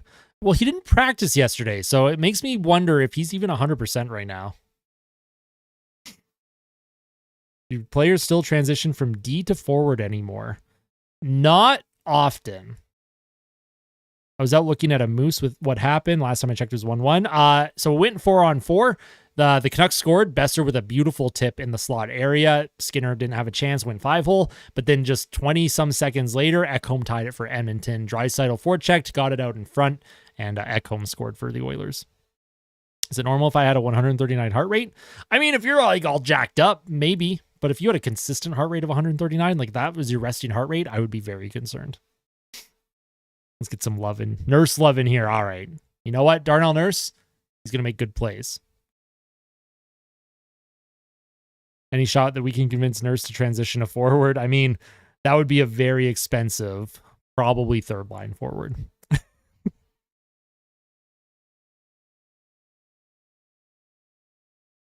Weapon for Nurse? No, the weapon is dormant. We'll save the weapon for like an elimination game. I think we'd be better with a cardboard cutout than we are with CC. Oh no. Quick recap of the second period. Oilers and Canucks each took a penalty. 4-on-4. Besser scored. Ekholm scored not long after. 2-2 game. Both teams have had a couple looks. Nothing really in close. No high danger looks. A lot of perimeter play at the moment.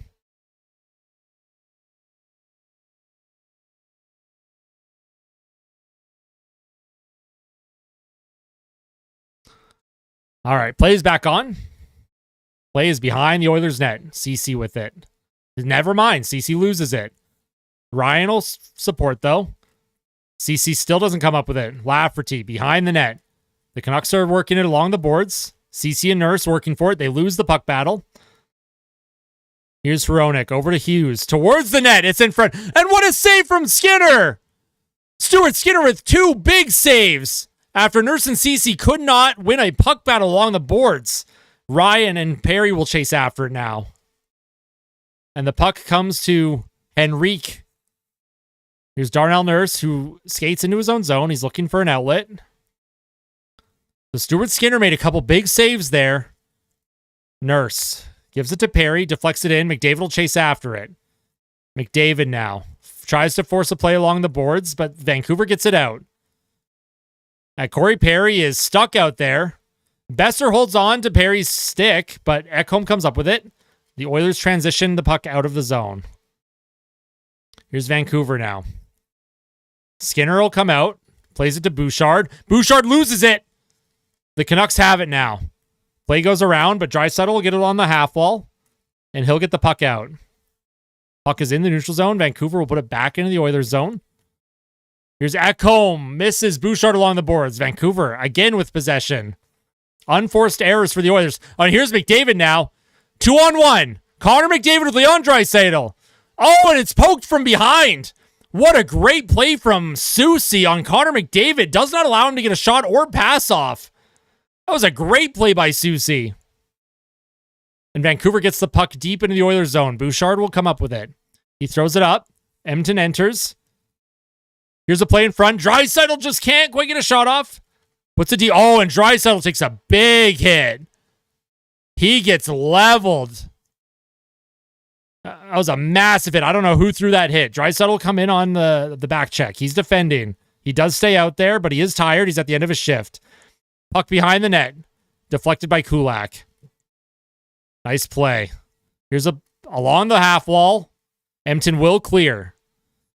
I hear the notifications. I don't have anything on my screen right now because chat is usually a minute or two ahead of me. So whatever those notifications are, thank you. Here's a shot on Skinner. He stops it. Here comes Kulak now. He'll skate it up. Gets it to Hyman. He'll put it in, and Kulak will chase after it. Make sure it gets deep so that the Oilers can get a full... Oh, and Kulak is rubbed along the boards. Kulak comes up with it, though. Gives it back to Nugent-Hopkins. Here's Nugent-Hopkins. Looking to make a play. Cole's watching him. Nuge with it. Nuge puts it to the point. Here's a play over to Desharnais. Desharnais puts it deep and didn't get a bounce that he was looking for, but there's a nice play here. Fogle throws it towards the net. He misses. He lost his balance. Evander Kane now. The Canucks have been out for a while, and a terrible pass by Evander Kane. Well read. But Höglander comes up with it. It's in the Oilers zone. Evander Kane does not get it out. There's a battle along the half wall. And the puck goes below the Oilers' red line. Desharnais reverses. Gives it to Darnell Nurse. He has an outlet to just skate this up, and he will. Darnell Nurse charges up. Throws a shot towards the net, and Shelovs will make the save. And we will have a commercial break here. So I know those were Twitch notifications. For some reason, my notifications are not working. So whatever those were, if those were follows or just let me know in the chat. I do appreciate it. Thank you.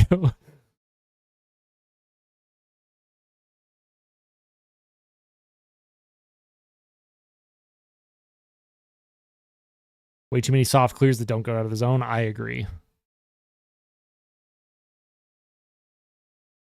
How did we not get anything on the 2? Well, it was a 2-on-1, but Susie made a great defensive play. I want to watch the game, man. I can't show the game on YouTube. Sorry, man. What if I call the police? Why would you call the police? Who are you calling the police on? Whole crowd is backing Skinner. Yeah, it's really nice that the crowd is, showing their support to Stuart Skinner by chanting his name. I've been up for 21 hours. Borealis, you should get some sleep, my friend. Imagine if anyone who's not named McDavid or Draisaitl did something. Bouchard and Ekholm, they're doing something. Susie's underrated. He was good for Seattle for a long time. Skinner's never going to give us up or let us down, run around, or desert us. He's not going to make us cry or say goodbye. Love that. Got to be up at 5 a.m. Boys need to finish this. I agree. Let's chant to make Borealis sleep. So for everyone tuning in, we have 85 concurrent viewers on YouTube. Thank you. I am streaming on YouTube, so if you are watching right now on Twitter or Twitch, all my content is on YouTube, but I am multi-streaming right now. So if I don't see your message, if I don't see follow notifications, I do apologize. YouTube is kind of like the main spot, but I do appreciate everyone tuning in. If you are watching right now, make sure you hit the like button on YouTube, all right? It's the only time I'll ever kind of plug my own channel. I have the volume off, so I'm just throwing out comments and not hearing if there's a response. I think you should do an Oilers AMA once a week. We could ask questions and hear your thoughts. I would love to do an AMA. That'd be a lot of fun. The refs need to be investigated.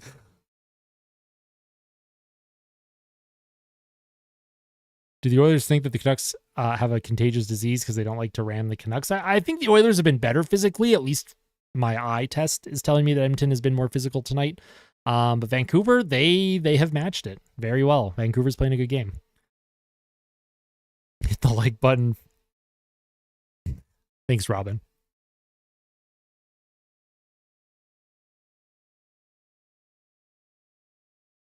All right, there is a face-off. Looks like the top line's out for the Oilers. Offensive zone draw. Draisaitl with Hyman and McDavid. Here's the face-off for Leon Draisaitl. He loses it. McDavid doesn't get the puck. He's battling with Myers, though. Puck comes to Suter. He'll deflect that, but Draisaitl comes up with it. Oh, and Draisaitl tries to find McDavid. Can't quite find him in the transition, though, but the Canucks will ice it. 4 OTs incoming. I really hope not.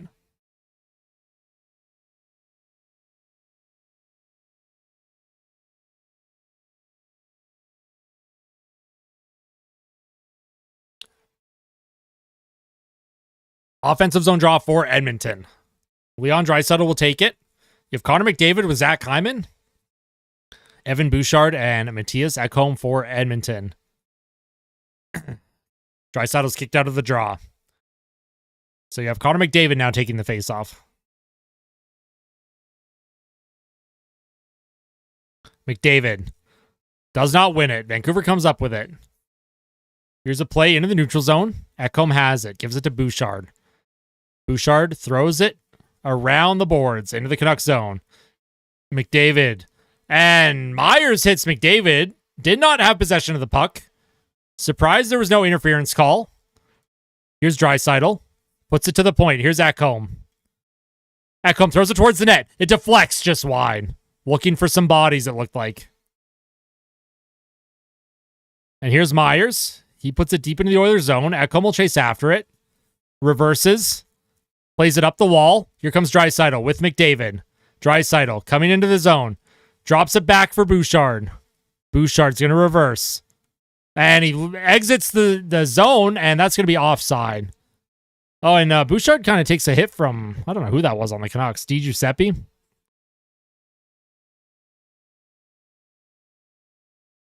Am I blind, or has Adam been a ghost this game, or is he just not playing? Henrique? I don't think Henrique is 100%. I've barely seen him. I don't think he's had a lot of ice time.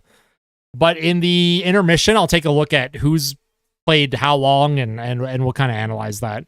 But I agree. Henrique has kind of been invisible tonight.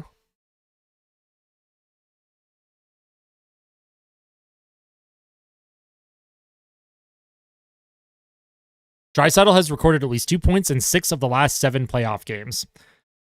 Edmonton wins the draw. They put it down low. Oh, here's Adam Henrique out there. Here's McLeod, puts it in front. Where's the puck? Perry battles for it, but Shelovs holds on to it.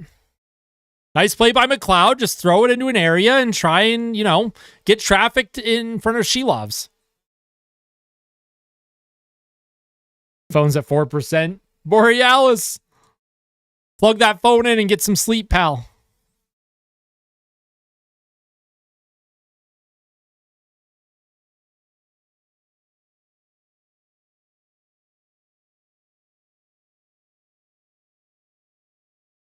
Looks like the Oilers are talking about a play they want to make here. Nurse, McLeod, Perry is talking to everyone.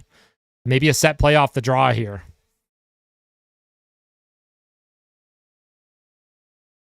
Defensive zone draw for the Canucks. Shot attempts are 33-22 in favor of the Oilers. McLeod on the draw. He doesn't win it, but he almost comes up with it and gets a shot. He keeps it in, and the Canucks get it out. McLeod was very close to getting a good scoring chance there. Here's CC to McLeod. McLeod will chase that puck in against Zadorov. Zadorov rubs him out along the boards. The Oilers will pressure. McLeod will go in after it. Here's Cole. Throws it up the middle, and that's going to be icing on the Canucks. Wait, how is that not icing? That should have been icing. I don't know. Nurse will come up with it, though. Nurse makes a play to Evander Kane. Kane gets it in deep. And Fogle will chase after it against Hughes. McLeod to Fogle. Fogle in front with the wraparound. Doesn't find where he's looking. Hronek reverses to... sorry, I lost my train of thought. Here's a play to Kulak in the Oilers zone. I don't know how broadcasters do this full time, man. I could never do this full time. Kulak to Kane, deflects it into the Canucks zone, but he doesn't come up with possession. Here's Hughes. Hughes on the transition. Here comes Brock Besser. He stops up, puts it deep. Kulak will take it, gives it to Desharnais. Desharnais to Brett Kulak now. Kulak off the boards. There's a play into the Canucks zone. Nugent Hopkins gets it. He puts it in deep now. Fogle will chase after it. He'll get to it first. He holds on. Fogle looking for options. He can't come up with possession. Hughes comes up with it. He'll skate it into the Oilers zone. He'll throw it. Well, he'll throw it into the crowd. Do meet full time? No.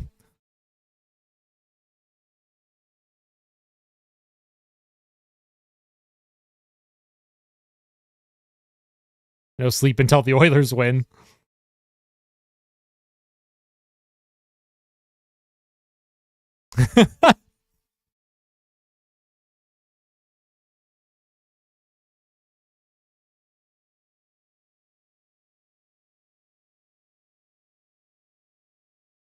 All right, 6:08 to play. There's a center ice draw. McDavid, Draisaitl, and Hyman are out there.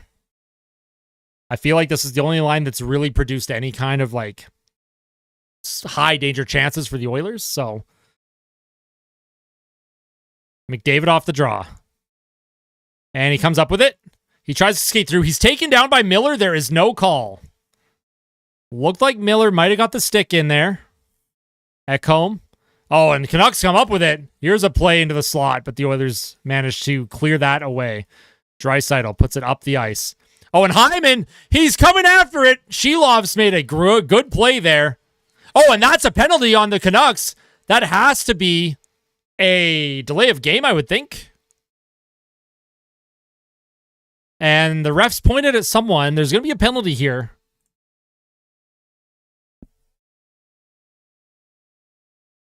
I'm not sure what's happening here. Hyman and Miller are hugging. Probably another 4-on-4. I thought that was going to be out of like puck over glass penalty. Oh, what's going on here? This is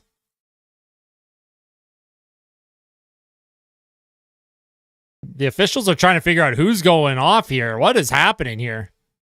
What a mess. Show us the game. If I show you the game, my channel gets shut down. Won't do it.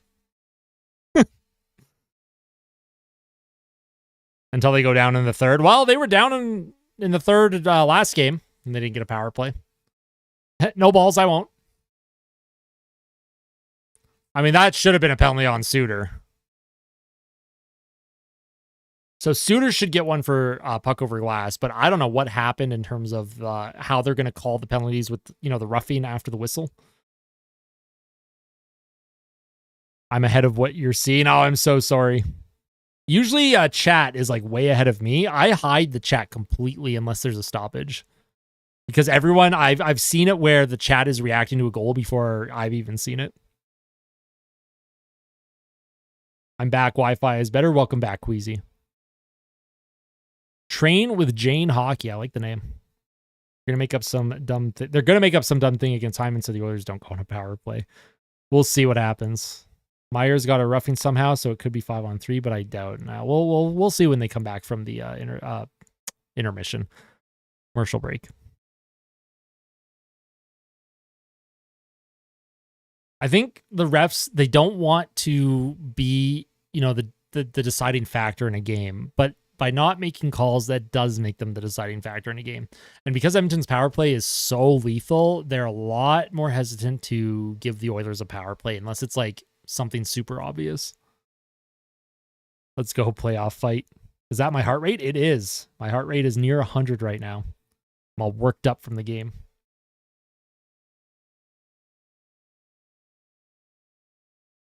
Game center is 2 minutes to Susie. Once they put a puck over glass, they try to make Edmonton take a penalty in the scrum. I agree, Brett. That's what it looked like to me. Trying to goad them into it. But I do think the Oilers are going to get the power play here. His heart rate's high because he shotgun 10 White Claw.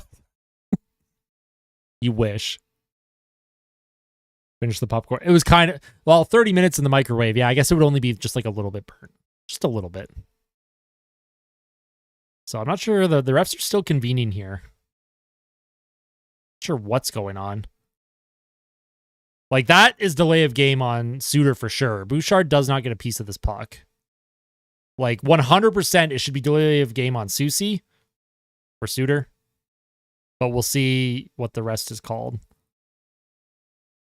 McDavid doesn't look happy. They're talking to the officials now.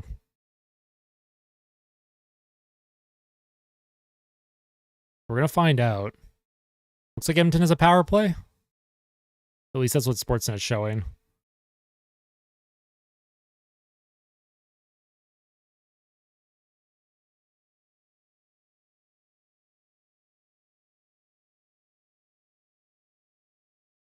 There's a lot going on here. I did see Trouba's flying elbow miss. Trouba is he's gonna get it one day. All right, so I've hidden chat just to so what's the ref pointing at here? Wait, Draisaitl's in the box now. What is going on?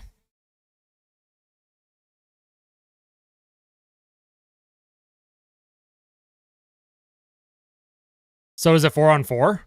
That's unbelievable. There's no way. That is unbelievable.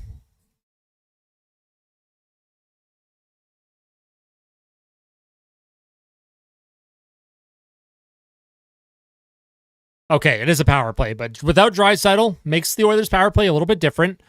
We'll see what this looks like for the Oilers. You don't need Draisaitl to score on the power play. They have Evander Kane out there with Hyman, McDavid, Nugent-Hopkins, and Bouchard. Offensive zone draw. The Oilers are 1 for 1 with one shot. They have a chance to take the lead. 5:44 to play.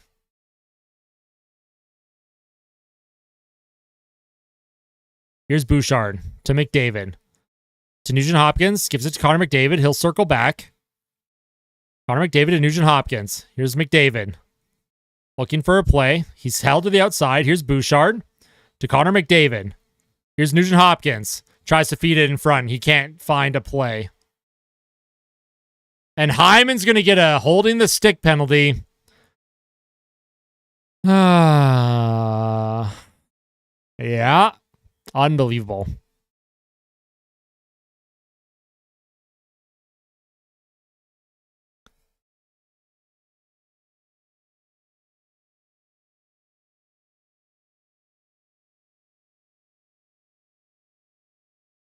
I mean, is it holding the stick? Yes. Do players get away with that 99 times out of 100? Yes. Well, it's 4-on-4 for a minute 36 now. This is slightly frustrating, but Nugent-Hopkins will take the defensive zone draw for the Oilers. And Vancouver wins the draw. Here's Hughes now. Oh, and it hits the ref or the official, and Connor McDavid's going to skate it up the ice now. Here comes McDavid. Here's Ekholm. Ekholm in front of McDavid or Nugent-Hopkins, and he missed him, but now we have a 2-on-1. Oh, and actually Vancouver did not get a 2-on-1. I thought they had it. But they do have possession. Here's Hughes. He circles back. Here's Hughes now. Goes behind the Oilers' net. Plays it in front. Tries to find Besser. And Bouchard will skate up. Bouchard now. Plays it up. Edmonton has possession. At their own bench. Looks like they're just... What's going on here? What happened to... Someone on the Canucks went down. That was Hughes. Crowd reacted. No penalty, though. Here comes McLeod. McLeod with a shot, and he just misses high and wide. And CC can't keep the puck in. Reverses it to Darnell Nurse. The puck goes to the Oilers zone. 4-on-4 for another 33 seconds, and then the Canucks will have the power play for about 25 seconds. Here's CC. CC tries to get it to McLeod, who did not read the play, but Edmonton comes up with it. And Nurse will skate it. The puck does get out. Here's Myers. Vancouver's crowd is chanting, "Refs, you suck."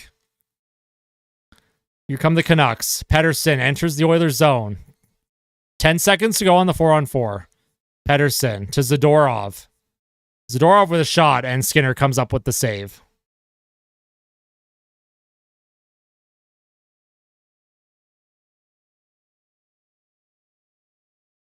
If it was a follow-through Dacky, then they didn't get away with a double minor. Let's see what happened here. Oh, yeah, I know. They got away with it. That is a high stick from Connor McDavid. Surprised they didn't call that. I agree. That should have been a penalty. Is he bleeding, though? Because he's back on the ice. Hughes is out there because Vancouver's about to get a power play for about 25 seconds. Oh, yeah. Hughes is cut. They shouldn't let him play. They got to get the bleeding stopped. I'm shocked that they didn't call that against McDavid. They call the ticky-tacky play on Hyman with the holding the stick, but they don't call the obvious high sticking on Hughes.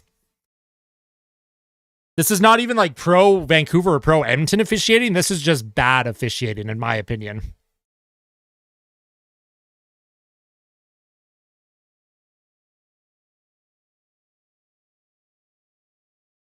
He's too cute to sit in the box.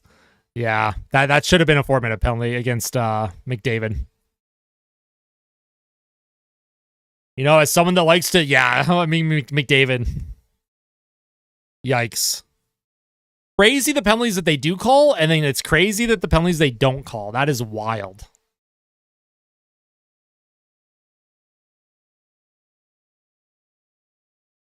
So, puck in the Oilers zone. Nugent Hopkins will take the draw. 5 seconds left on the 4-on-4. Edmonton needs a win here. But Miller wins it. Here's Verona, gives it to Miller. But Janmark will come up with it, and he'll skate it out.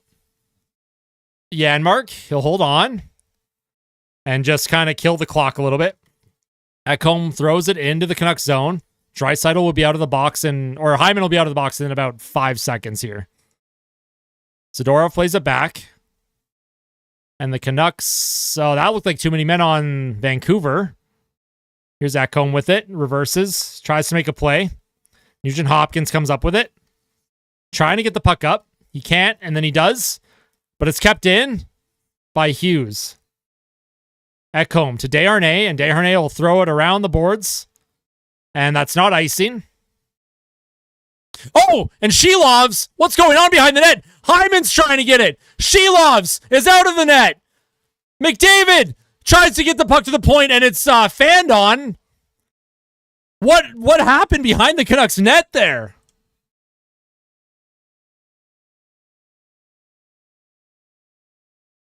Bouchard just whiffed on that. My heart rate went up to 120 there. What happened?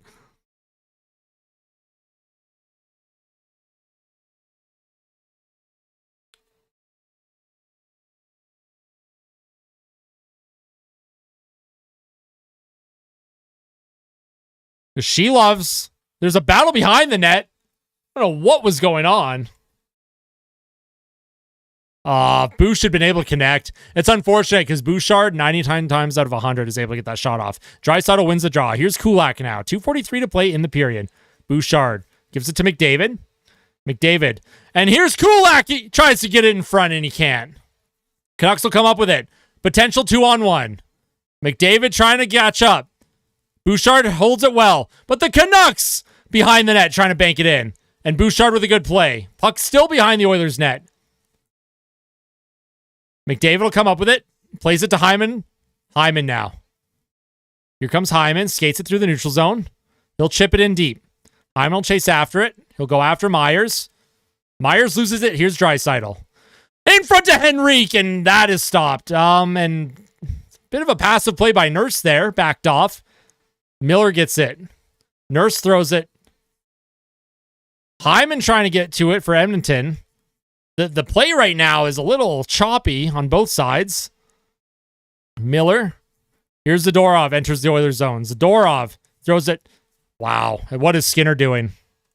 Skinner cannot let that in. What is he doing?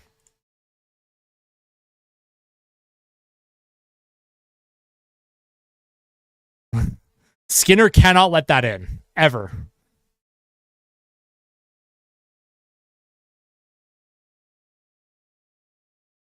I'm sorry. I won't blame Nurse and Cece on that. Because, Zadorov comes in. Cece's holding him to the outside. That's crazy. There's no way, Skinner can't let that in. That's not on the defenseman. Wow. Crazy. Zadorov is an absolute monster, but Skinner just can't let that in. CC will put it up. It's deflected in by Fogle, who's felt like it's been 20 years since Fogel's been out on the ice. Fogle tries to get it to Henrique. He doesn't win the puck battle. And here come the Canucks. CC misplays it in the neutral zone. Then the Canucks enter the zone. Here's Nurse now. Nurse is taken down by Lindholm. The Oilers get it out. Here's Cole in his own end. Cole will play it up. They enter the zone. CC with a good defensive play. Nurse being physical along the boards. Reverses it to CC. Here comes Evander Kane now. Evander Kane skates it into Vancouver zone, Colorado zone. Here's Evander Kane, throws it towards the net. McDavid now, throws it to the point. Draisaitl. Here's Draisaitl. Looking for a play. Here's McDavid. Spinorama! Connor McDavid! Why is he trying to pass that? Why don't you just throw that towards the net, Connor? What are you doing? And now Vancouver has a potential odd man rush. And it's in front! And Skinner makes the save. All of this happened because Connor McDavid made a spin play instead of just putting the puck towards the net. Vancouver keeps it in the zone. Bouchard will come up with it. Gets it to Ekholm. Oh, and McDavid's taken down in the corner. Ekholm gets it to Draisaitl. Backhander, and Shilovs makes the save. And I think Vancouver has a penalty coming up.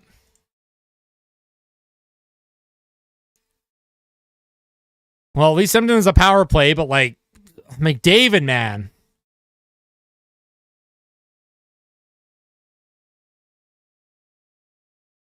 McDavid should not be doing that. Like, he had an opportunity to put a backhander towards the net.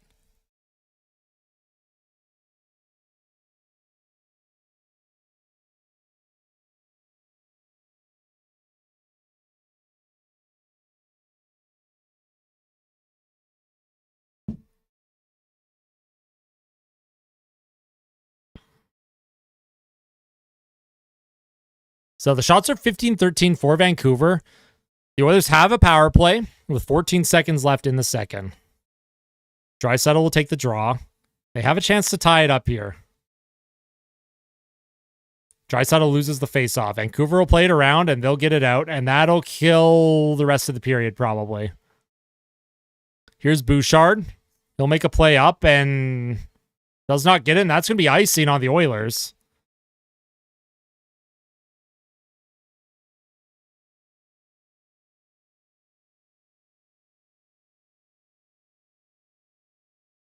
They don't want. I think they wanted Dacky. I just think they're being hampered by poor reads defensively and poor goaltending now.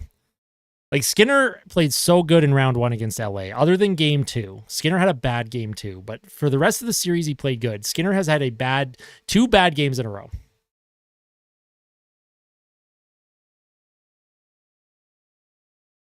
I don't know why you keep saying McDavid's a baby. He's like the least complainer in the entire league. In fact, I would argue Connor McDavid doesn't ever say anything to the officials. I don't know what you're on, Perry. But that last goal is 100% on Skinner. Like, no questions asked. That last goal is on Skinner.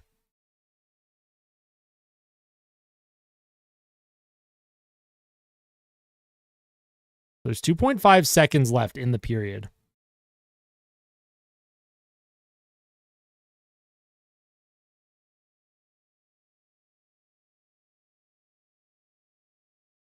I mean, yeah, McDavid did get away with a 4-minute penalty. He should have been called for the 4-minute penalty. I agree, Perry. But I do not agree that Connor McDavid is a whiner or a baby, at all. It's one thing to be a fan, and you can be biased, of course. Nothing wrong with being biased. But you'll lose credibility when you put out random statements like that, in my opinion. I fell asleep. What happened? Zadorov scored on Skinner on a bad angle that Skinner should have saved. It was not a good goal at all for Skinner. Skinner needed to have it 100%.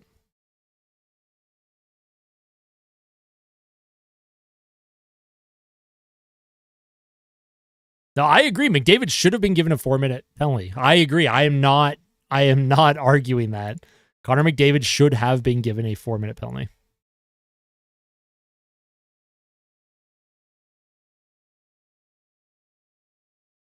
Skinner's turning into Campbell. Then Skinner is back to round 2 against Vegas. Skinner. These guys are making it hard. I mean, and the Oilers, they have what, 13 shots after 2 periods? You're not going to win games. They're not generating enough. Has to be a penalty or no icing. What is my team? Edmonton Oilers are my number 1. Boston Bruins are my number 2. I can feel a fight between Zadorov and Nurse coming up. I don't feel that because Nurse doesn't really fight anymore. He used to. Oilers defense need to help out Skinner. Skinner also needs to help out his team by just making a save. Make a save. Refs are going to call something on the Oilers. That was egregious. It was. No, again, when we talk about McDavid getting away with the 4-minute double minor, I 100% agree. That should have been a penalty on Connor McDavid.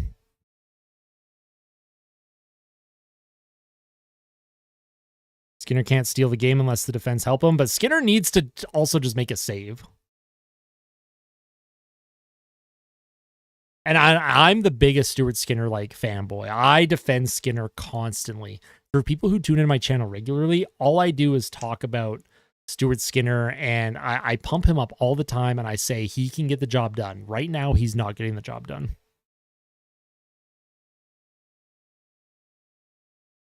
League-wide problem, I agree, Scott. I think Skinner is a good but not elite goaltender.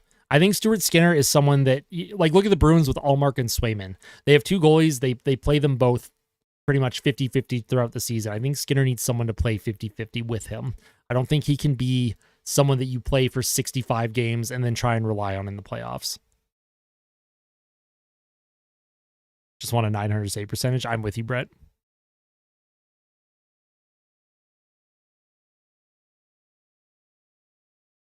I mean, have you seen the goals that the Florida's scored, though? I mean, not much Swayman can do on most of those. Boston has been really bad. Florida is just, on another level.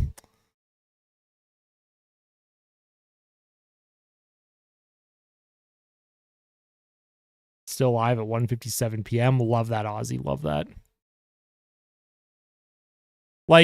So, a lot of people don't take stock into the expected goals, and I don't expect everyone to. Vancouver has 3 goals on 1.61 expected goals. If you're Stuart Skinner, you need to make a save. I'm sorry. You need to make a save.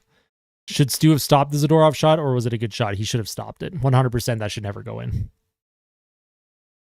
If Oilers go down 2-0, I don't know if the odds will be with them to come back unless they figure something out. The only thing that will make me hold out hope that Edmonton could come back from a 2-0 series deficit was they've done it before. They did it in 2006 against San Jose, but not in recent memory, so we'll see.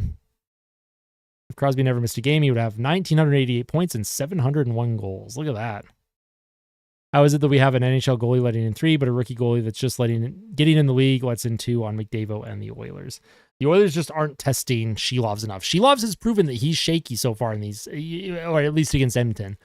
Gave up 4 goals against the Oilers in game 1. And 3 out of the 4 goals, I would say, Shelovs probably should have had in game 1. And tonight, he's given up 2 goals, and the Oilers just aren't testing him enough. But that is a testament to how Vancouver's playing. The Vancouver Canucks are limiting the Oilers' chances. They are really limiting the high-danger looks. That second period, Edmonton, I don't even know if they registered a high-danger shot.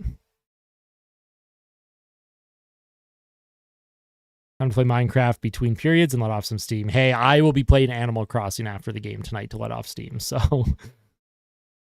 Not testing Shelovs. Some credit can go to Vancouver. Oh, 100%. Listen, Vancouver's winning because they deserve to be winning right now. That's just the bottom line. That is 100% the bottom line.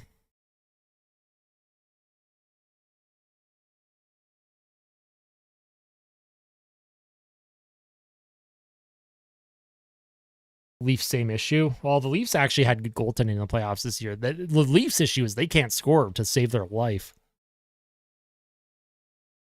The Oilers score, but they can't, the Oilers give up so much, man. Mushroom Merchant. No wonder Oilers behind Canucks have the spider from Lord of the Rings in goal. That's fun. That's so funny.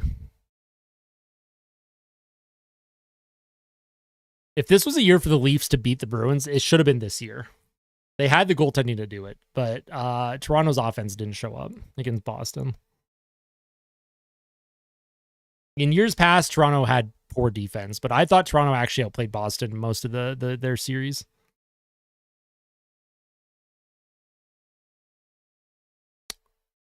Oilers aren't out of this, but God, stay out of the box. Forecheck, hit more, go to the net. I agree.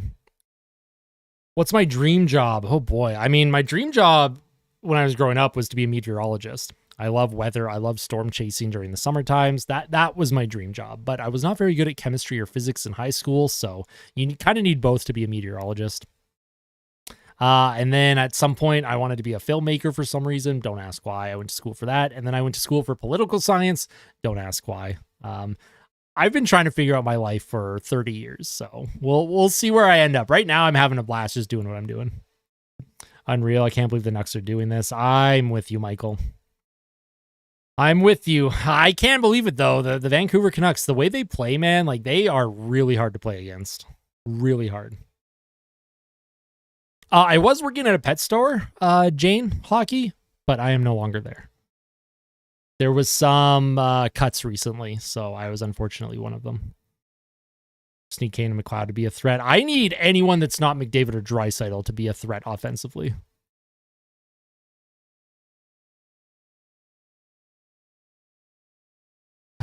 Sid, don't ask why, so I'm asked why. So I took political science in college because I thought I could change the world.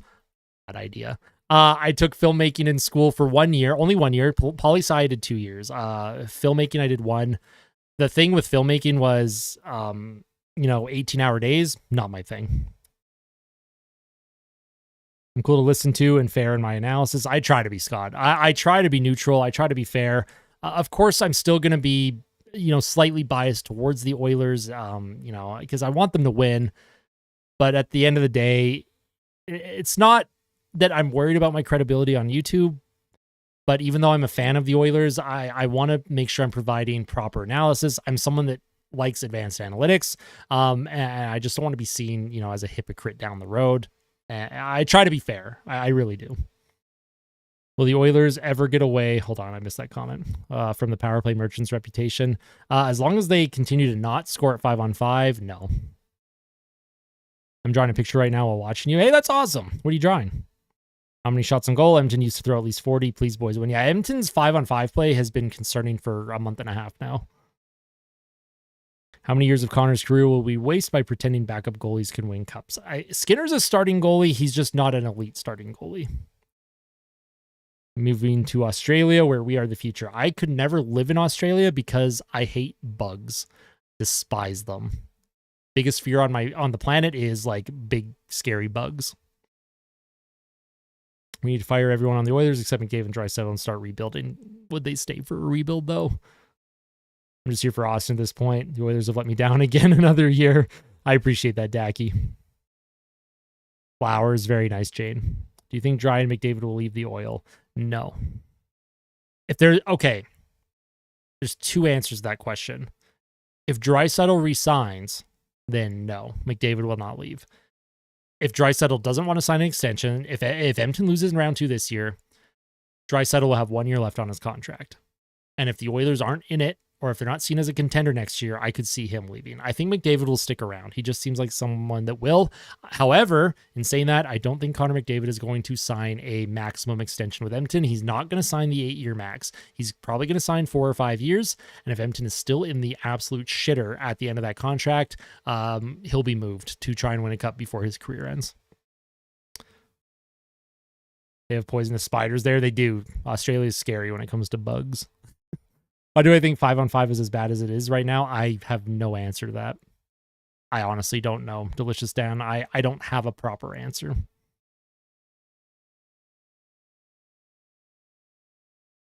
Trade him for better defense. I mean, you could get a haul for Draisaitl, but I think the Oilers' biggest issues are not upgrading on Cody Ceci for 3 years straight.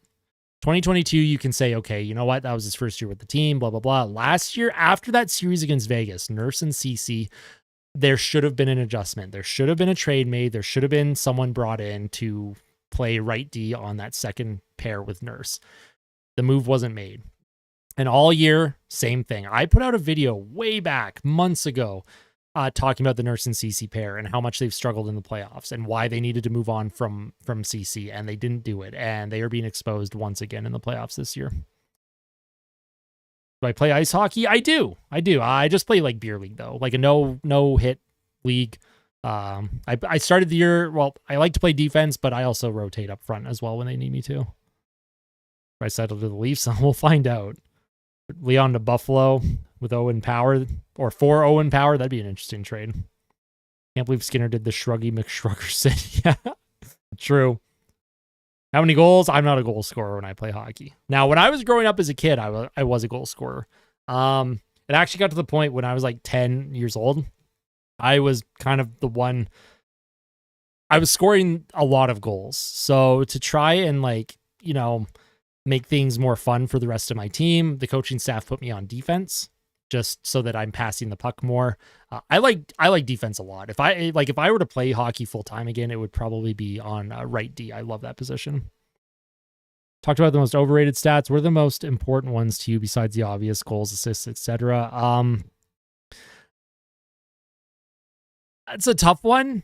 When it comes to advanced analytics, like obviously I look at expected goals, but every expected goal for model is different. Like natural stat trick is different from money puck. It's different from sports logic. It's different from stathletes. Like, so, because there's so much it's hard to say. I'm really struggling to put my words out there. Expected goals is something that I do really pay attention to, but I also look at several different models. I don't just look at money puck, and I don't just look at natural stat trick. I try and put together a bigger picture. Another thing too is just the high danger looks and the slot shots. And the one thing that expected goals for doesn't take into consideration, especially with public models like money puck and natural stat trick, it doesn't take into consideration puck movement. So, you might have a shot from a certain area of the ice where the model goes, oh, that's like a 0.1% chance of going in. But it doesn't take into consideration where the puck was moving on the ice, where the defenders are, and how that shot was made. And that's the biggest flaw to expected goals. Does not be part of the problem right now? Yes. Wouldn't mind seeing Gagne play, and I agree, Famoose. Welcome back, Mr. NHL. Is there casinos in Edmonton for Kane? That's a low blow, Benz. Low blow. Evander Kane has done his best to clean up his life. Have I tried being a goalie? Absolutely not. I could not be a goalie. Yo, what's up, Jolyn Page? What do I think is more important for the Oilers if we do get bumped in round 2? An upgrade on D or a 1B for Skinner? Both.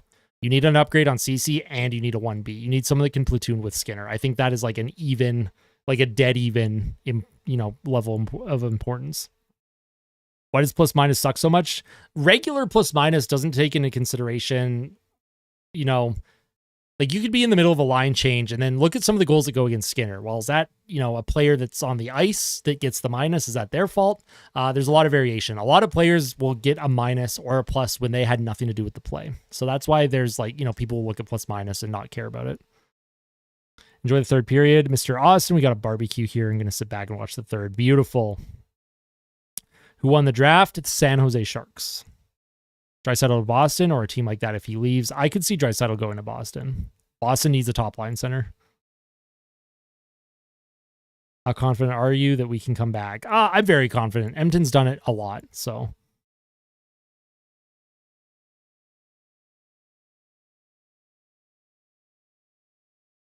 No way the Oilers come back this game. Can they? Oh, they for sure can. They're only down by a goal. And we saw what the Canucks did the other night, so.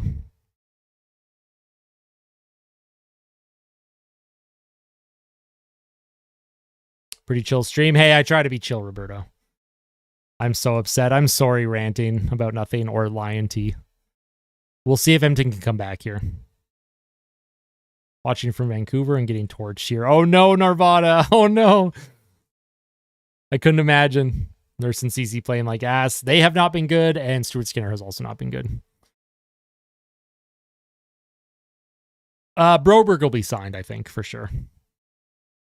5-3 Oilers final. I like the confidence, adamant. If I had to compare Celebrini to any current NHL player, who would it be? It's a tough one. Because, I don't know. That's a tough one. I actually wouldn't be able to tell you because Macklin Celebrini is kind of his like own thing. I'm so tired bashing my head against the wall with his team's shortcomings. Hey, if I'm chill and calm and believe the team can come back, I want others to also feel the same. If Lemieux and Gretzky never missed a game, there would be 2 900-goal scorers. I agree. Also, Mike Bossy probably would have got close too. Would be a good pairing for Nurse. Taking in a good pairing for Nurse. Depends who's available. Yager 1,000 goals. Do you think Yager would have hit 1,000 goals? I agree, Foot Fungi. I agree. Watching from Vancouver and the honking when they won last time was such a rub in the face. That's rough, Classy. I couldn't imagine being a fan in enemy lines. I'll do Mike Bossy on my next stat sheet. Thank you, Queasy. To Heishier, and I could kind of see that. Yeah, it's probably a good comparison. I think Celebrini will be better, though. And that's, again, nothing against Nico Heishier. I think Celebrini is really good.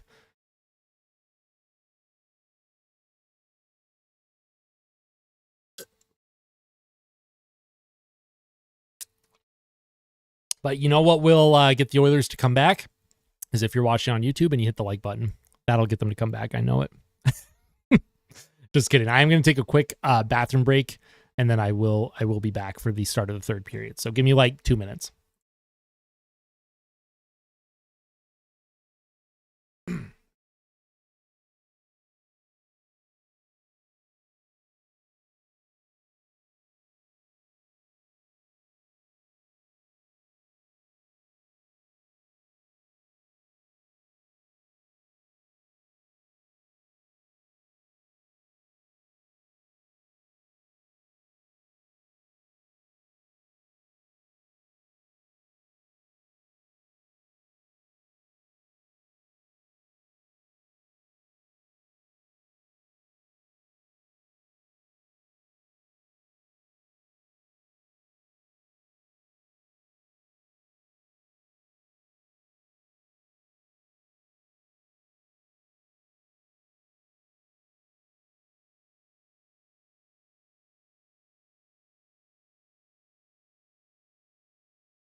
All right, I'm back.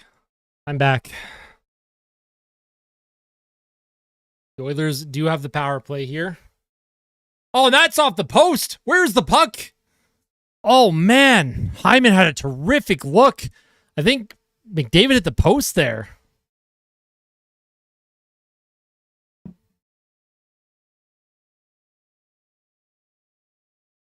Calgary scores. All right, the Oilers need to score on this power play. Off the post. It kind of deflects in front. Oh! Nice save by Shelovs to recover there. Man. Hyman almost had that.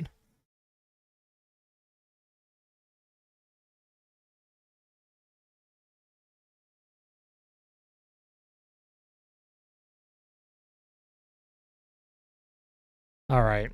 Offensive zone draw. Draisaitl.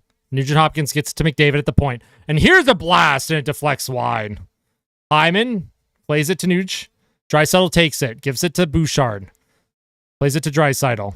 Here's Draisaitl. Along the half wall. He's going to look for a play to set up here. Draisaitl with it.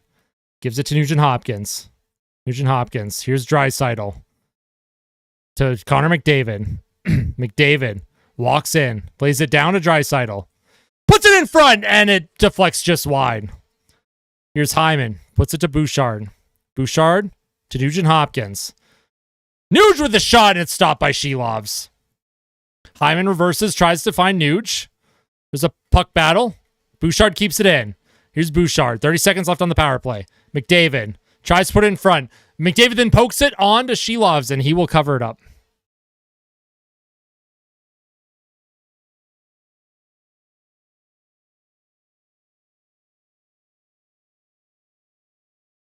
No weapon, Mr. NHL.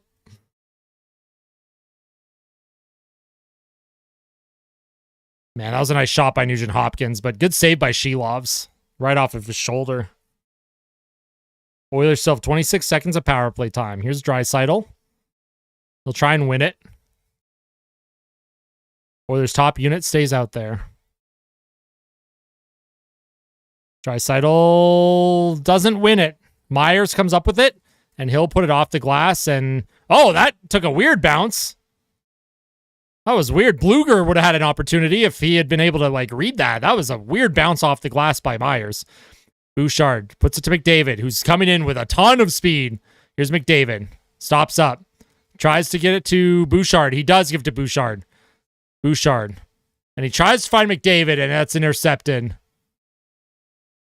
The Oilers do not score on the power play. They make the kill. Vancouver maintains the lead with 18 minutes to play in the third. Soucy puts it into the Oilers zone. Here's Höglander. McLeod now to Kane. Kane doesn't get the puck out. Pettersson all alone behind the net. Pettersson with it. Looking to make a play. Here's Pettersson. Puts it to the point. It's kept in by Hronek. Here's Pettersson. Gives it to Hughes. And Hughes will walk into the slot. What a play by Hughes. Backhander that's stopped by Stuart Skinner. And McLeod finds a way to get the puck out of the zone. And Kane didn't come up with it. Fogle, for some reason, pinched up. Vancouver's going to enter the zone cleanly against Kulak and Desharnais. Desharnais now along the boards. Plays it up. It misses McLeod. Not icing, though, apparently. Here comes Vancouver. They'll skate it up. It's Cole. Leaves it for Zadorov. Henrique comes up with it. Henrique puts it across to Perry. Perry puts it into the corner for Holloway. Here's Holloway, cycles. Gets it to Perry.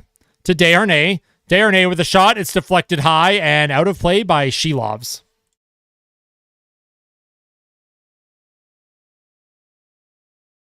Oh, boy, oh boy.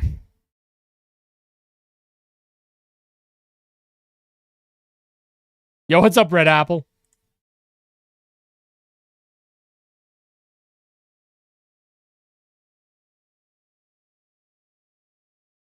No shot, San Jose just got a goal. No shot. Pixar didn't happen. Offensive zone draw. Henrique will take it. Henrique, Perry, and Holloway, I'm assuming. Or Janmark, sorry. No, it is Holloway. Here's a shot from the point, and that deflects. Doesn't make it. Holloway will come up with it. Can't make the play. He's tied up along the boards with Lindholm. Here's Holloway now. Tries to make that play to Perry, and it kind of pops out in front. And Vancouver will put it off the glass and out. And Desharnais pokes it to Holloway. Holloway will skate it into the Canucks zone. Holloway brings it in. Chases after it. He'll go after Zadorov, who puts it around the boards. Oh, that looked like a hand pass for Vancouver. They didn't call it, though. Here's Cody Ceci. Ceci here. He'll put it off the boards into the Canucks zone. Derek Ryan chases after it. Fourth line shift for the Oilers. With Kane and Janmark. Puck is being held along the boards in the Canucks zone. Hughes will come up with it. He gives it to Hronek, being hooked up by Janmark. Hronek puts it up the ice, but the Oilers come up with it. Kane puts it in. Here's Janmark. Janmark backhander and stopped by Shelovs. Cody Ceci. Oh, and Hughes loses his helmet again. That's the second time this has happened tonight. And here's a shot into Shelovs, who stops it, and Vancouver will come up with it. Janmark will come up with a hit and force a play into the Oilers zone. Skinner stops it. Here's Darnell Nurse. Nurse skates up, looking for a play. Hyman tries to put it in deep. He can't. Vancouver will get it. Top line out for the Oilers. Here's Bouchard. Bouchard throws it into no man's land. Canucks come up with it. Vancouver still has puck possession. Cole now puts it across. It's dumped in by the Canucks. Bouchard now being worked along the boards. But he'll able to skate out of trouble. Here's Bouchard. Gives it to Draisaitl. And that's put in deep and will be icing.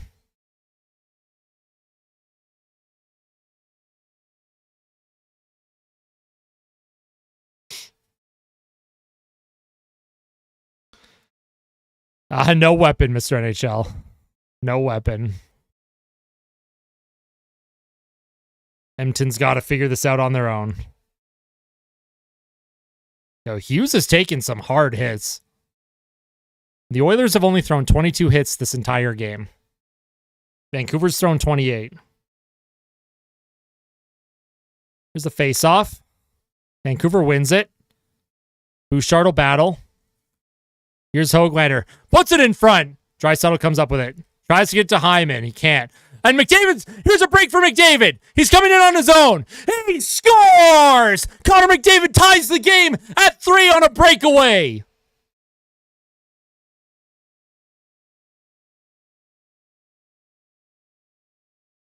McDavid was able to poke that puck loose. He skated in on his own, did 20 million moves, stick handles, and puts it on the blocker side on Shilovs. Ties the game up.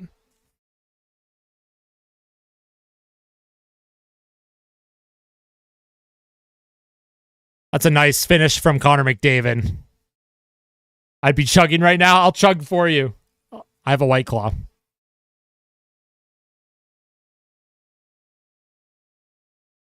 Also, drink responsibly if you are drinking tonight. Nice goal for Connor McDavid. Need 1 to 2 more. I agree with you, Dacky. I'm with you. But Edmonton does tie the game. 14:33 to play. We'll see how Vancouver responds, but we'll see if Edmonton can gain a little bit of momentum here.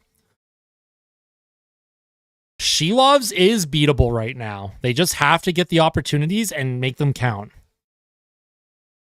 So, Nugent Hopkins with Fogle and Evander Kane. Here's Desharnais. Gets it to Warren Fogle.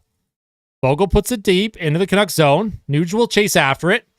Puck off the boards. Fogle keeps it in briefly. It's still in. Kane now. Nugent Hopkins comes up with it. And Kane will chase after it, but he's being kind of held up there. But Vancouver gets it out. Here's Kulak. Back in his own end. Oh, Kulak bobbles it briefly, and he doesn't get the puck out. He bobbled it, and it's taken by Joshua. That was not good by Brett Kulak. Zadorov puts it down low. Kulak will chase after it. Edmonton's got to get it clear here. Vogel will skate up. He'll get it out of the zone, and Evander Kane will put it into Vancouver's zone and then go for a change.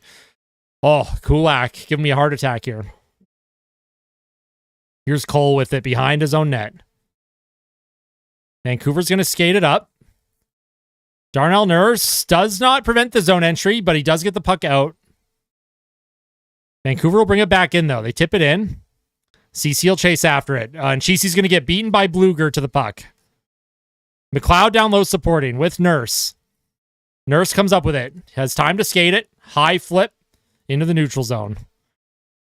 Here's Vancouver. Hronek reverses, gives it to Hughes. 13:10 to play. Hughes will wait for a change. Here's Hughes. Dumps it down low into the Oilers' end. Oilers have the top line back out. Draisaitl almost comes up with it, but Edmonton's top line is out there. There's some battles going on in front of the net. Ekholm plays it up to Draisaitl. Here's Draisaitl. Puts it across to Hyman. Hyman will cut to the middle. Here's Bouchard! He's saved by Shilovs. Tries to center it. Bouchard again. He'll come out in front. Bouchard shoots and it's stopped by Shilovs. Connor McDavid now. The Oilers' top line has pressure. Tries to throw it to Draisaitl. Here's the play to Draisaitl and it's stopped by Shilovs. Ekholm will pinch up and keep the puck in. And he's being all hooked up. Here's McDavid who throws it into the middle and it's intercepted. And Suter will get that puck out. And if you're Vancouver, I mean, Edmonton's finding some lanes here. Here's Ekholm now. Puts the puck up the middle, and that's going to be icing.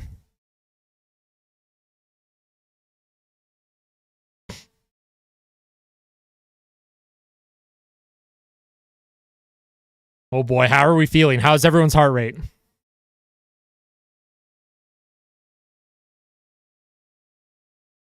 Put them on full blaster. They did. Shelov's made some big saves. That top line was really pressing for Edmonton. The shots in the third period are 9-1 for the Oilers. This is a much different third period compared to game one for Edmonton. So that's a good thing. And here comes Janmark. He'll come up with it. And he doesn't get it past the official. Vancouver keeps the puck in. Oh, and here's a play to Mikheyev. Coming in. Nice play by Ekholm. Just check it. Oh, but Desharnais does not get the puck out. Desharnais reverses. Ekholm now. Edmonton's got to be careful. Ekholm gets it to Holloway, who does get it out. Him and Janmark. Janmark tries to get it up to Holloway. He can't get it there. And here comes Hughes for Vancouver. Hughes reverses it. Edmonton will come up with it. Here's Kulak behind his net. Gives it to Desharnais. Desharnais! Okay, that puck does get out. I didn't like the passing, or the pass that he made, but Vancouver comes in now. Here's a play from Garland, almost a 2-on-1. Where's the puck? It almost dropped behind Skinner. Vancouver still has it. Hughes at the point. He makes a move. Spins. He's looking for a play. Hughes to Garland. Garland with a shot, and it deflects. And Kane can't come up with it, but he does now, and he'll put it off the glass and out. And the Oilers will be able to get a change here. Oh, the Oilers are playing with fire. Here's Draisaitl to McDavid. McDavid avoids a check. Almost sneaks around Hughes, or not Hughes, sorry. I don't know who that was on Vancouver. Thought it was Hughes. Here's Miller to Cole. Cole off the boards. Nurse now. Can't get it past the red line. Nurse will chase after it. Back into his own end. And he flubs it when he tries to get it to Ceci. Darnell Nurse flubs it. The puck stays in. Here's Susie. Myers can't get a shot on net. Draisaitl, it's in his feet. Gets it to Nurse. For the love of God, and Nurse throws a hand grenade to Ceci. And here's a reverse up. Here's Besser. And he misses the net. And Hyman's going to come up with it. He's going to try and get into the middle of the ice. He can't get there, but Draisaitl, he comes in. Oh, it's kept in by Hyman. What a play by Hyman. Draisaitl's knocked off the puck. And here comes Bluger now. Here's Lafferty with a backhand, and that hit the crossbar and goes high and out. Draisaitl with a high outlet into the neutral zone. Top line will change. Oh, this game suddenly really just like picked up the pace and adrenaline. Vancouver has it. Here's Joshua for Vancouver. Oh, he tries to find Hronek, and it bounces over his stick. It comes back into the Canucks' end. Oh, here's a shot from Garland, and it's stopped by Skinner. Holy smokes, man. This is unbelievable. Welcome to the Prime Guy. Welcome to Prime Time, my guy. Figured I'd pop in and show some love. Yo, welcome. Thank you so much, Ian. I appreciate that. I'm excited to be part of Prime Time. Skinner looks shaky. I think everyone's looking a little shaky right now. Mine's well above 200, 115 beats per minute. But yeah, everyone that's tuning in right now on Twitter, on YouTube, Twitch, Kick, thank you so much. Appreciate all your support. Of course, if you are tuning in on a platform that is not YouTube, all my content is on YouTube at ahockey1993. Or just type Austin Hockey into the search bar on YouTube. I should be like one of the first search results. So this game, man, this game is intense.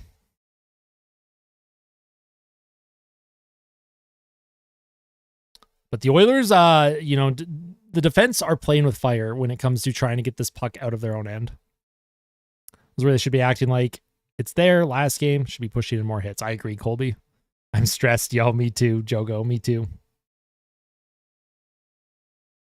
Yo, what's up, Riley?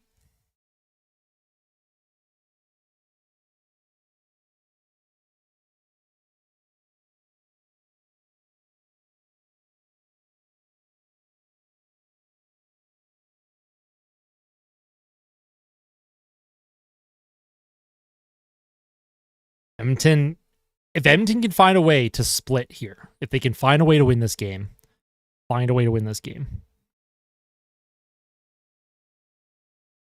Yes, adamant. I said before the third period started that they can do it. So enjoying this tense back and forth. Yeah, it suddenly has opened up. You know, the way the Canucks and Oilers have played, it's been very low event. Well, low event. I'll put that in quotation marks because there's been some big opportunities for both teams. But this third period has suddenly really picked up. Yo, it sounds good, Queasy. Absolutely. Do I think it's going to OT? It could. 100%. This could have been 3-2 if Skinner was at least decent. Let's be real here. Well, at least it's tied. We're not losing, so I'm going to be positive here. Skinner's made some saves here in the third period, and I'm happy about that. I agree, Riley. I agree. Defensive zone draw for Edmonton. We are back from the commercial break. 9:13 to play. Ryan wins it. Desharnais reverses it to Kulak. Kulak to Nurse. Not Nurse. Nugent Hopkins. He'll skate it up. Nugent Hopkins brings it into the Canucks zone. He'll chase. Vogel now. He'll look for a cycle. Oh, what a pass! Here's the shot and off the outside of the net from Evander Kane. I thought that went in for a second. Oh, and Evander Kane. Brett Kulak misses it. Evander Kane. My God. Here's a play. Kane comes up with it. Gives it to Vogel, and it's going to be called on the offside. I can, Elizabeth. I can see your comment.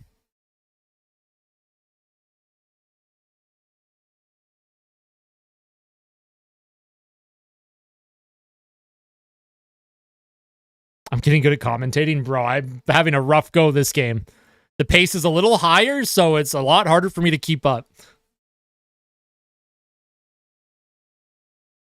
I also need to make sure I adjust my mic at some point because it does blow out often when like my voice gets to a certain level. I really have to tweak my mic. McDavid loses a faceoff at the Canucks end. Soucy puts it over to Myers. Myers off the boards, and that's going to be icing on the Canucks. So the Oilers have an offensive zone draw with the top line out. They have an opportunity to take an advantage here. And Rick Tocchet's not happy for Vancouver. He's shaking his head. My God. My Ben Stelter fight like a kid wristband just broke. My nerves, I was playing with it and it broke off my wrist. That's very upsetting. I don't know where it went. Here's Draisaitl off the draw here. And the crowd in Vancouver is doing the wave? And my stream just froze. What's happening to the stream? It disappeared briefly, but it is back. Draisaitl wins it. Here's Hyman. Ekholm puts it deep. Draisaitl now. Draisaitl to Bouchard. To Draisaitl on the half wall. Reverses to McDavid. McDavid. Here's Connor now. He's spinning around. Gives it to Draisaitl. Looking to make a play. Here's McDavid at the point. Connor McDavid. He's going to skate in. McDavid with a shot. And Shelovs makes the stop. No, I thought the fans were doing the wave. They weren't. They were just standing up in unison to cheer. Run my mic through NVIDIA broadcast and be done with it. That's super fair. They will not put Pickard in next game. There's no way. Absolutely no way they do.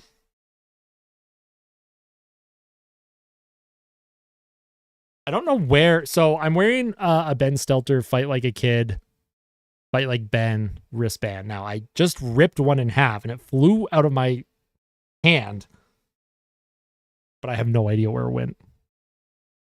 I love that the Green Men were allowed back in Vancouver. I really don't like the Green Men. I don't know why. I have no reason to dislike them, but I think it's funny.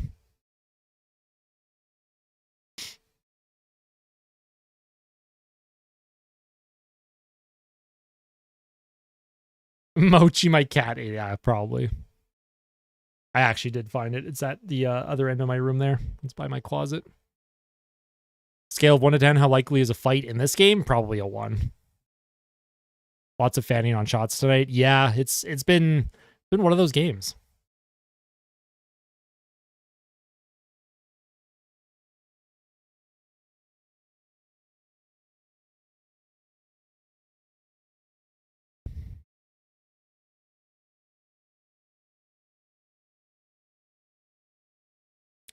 All my cats are equally my favorite. Tass and Mochi are even.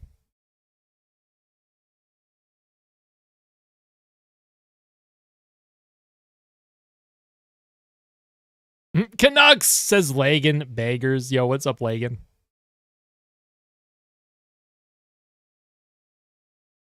So this season, the Canucks are 5-0 against the Oilers. They've outscored Edmonton 29-14. Comeback wins, 3 for the Canucks, 0 for Edmonton. Third period goals, 10-1 in favor of Vancouver. That's crazy, bro. Hopefully Edmonton can change the narrative a little bit here. That's wild. Offensive zone draw for the Oilers. Draisaitl loses it. Myers to Susie. Bouchard keeps it in, throws it towards the net, and Shelovs will hold on to it. Knobloch already said they pretty much put all their eggs in Skinner's basket. No, I agree. OT? Oh, I really hope not. I would like to win this thing in regulation. But Edmonton has been getting some looks. They have been throwing some pucks on net this period, so that a lot of positives in this third period for Edmonton. This is probably the best period the Oilers have played so far in the series. Here's Draisaitl, offensive zone draw. He gets kicked out a little early on that. McDavid will take it. Let's see if Connor McDavid can beat Miller. Miller's been good on the draw. McDavid does not win the draw here. Canucks come up with it. High flip out. And that's icing on the Canucks.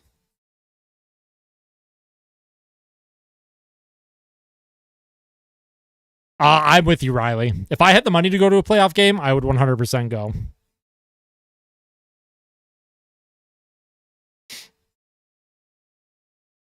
I agree, CS man. I agree. But all you need to do is just win one here. And maybe Skinner mentally, that'll help him out a little bit. Here's another offensive zone draw for the Oilers. And I'm not sure what's going on here. Broken stick for Miller. So he'll replace that. Replace the twig. Yeah, it's brutal, man. It's brutal how much playoff tickets are. For the average Joe like us. Draisaitl. Offensive zone draws. 7:54 to play. And the linesman's taking his time, trying to figure out when he wants to drop it. The Oilers don't come up with it. McDavid tries to get it. Bouchard! Oh, puts it in front. It was almost deflected in. Hyman reverses. Hyman. Here's Hyman. He puts it out in front. And McDavid just couldn't quite get to it. Good try for the Oilers. Oh, and Hyman almost got in on his own there. Ooh, Hyman reverses. He's hit hard into the boards. Zadorov will skate up. And here's a flip on Skinner, and he'll hang on to that. Unbelievable environment. Only game they lost that year. Damn, Claude. That's so cool. I love that. Yo, what's up, Rodolfo? Any keys to the Oilers winning the game? Push the pace. Keep pushing the pace. Hyman to be the hero of this game would be great. I agree. Cheaper to buy season tickets for the Oil Kings than it is to buy one Oilers ticket, right? I agree, Delicious Dan. Face-offs need to be improved for Edmonton. Derek Ryan, defensive zone draw. He wins it. CC. He'll play it to Nurse, who misses it. Canucks will keep it in. And here's a play to the slot.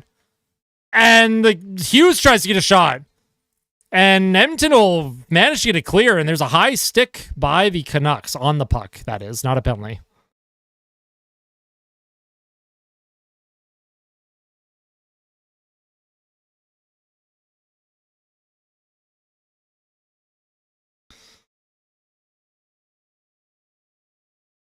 $7:10 remaining.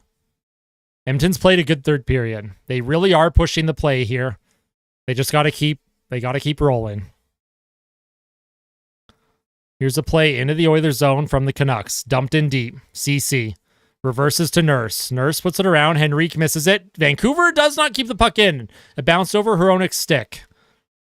But Vancouver will come up with it, and they do re-enter the zone. Garland puts it in. CC. And McLeod McLeod now gets it to Perry. Perry does get it out. Kind of. Perry's hit, and McLeod comes up with it. Here's Nurse now. He plays it in the neutral zone. Corey Perry. Oh, he almost had McLeod, who would have been on his own there. But Corey Perry keeps it in. And McLeod will chase after it.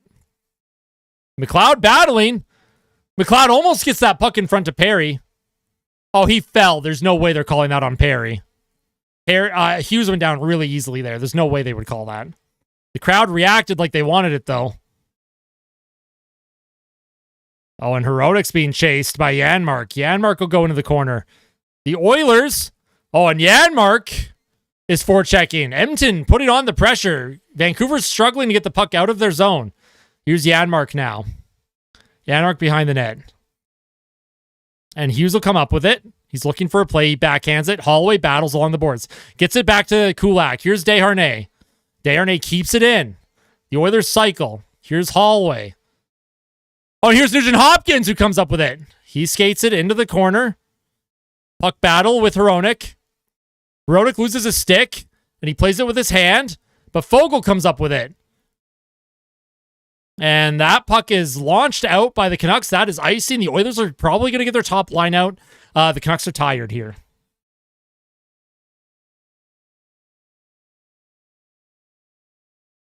.522 to play. My heart rate is hitting 130. 132.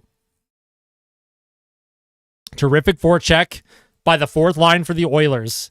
You have the top line out now. The Canucks are tired. Hronik and Hughes have been out there for over 2 minutes. On the draw. It's won by the Canucks. Ekholm doesn't keep it in.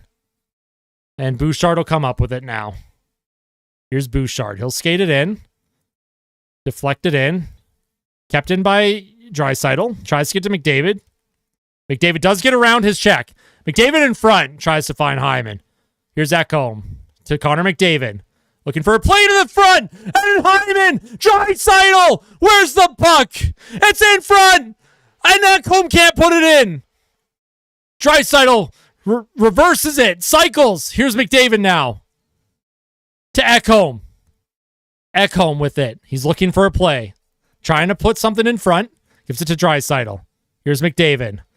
Oh, and McDavid was looking for Ekholm on the back door. Ekholm.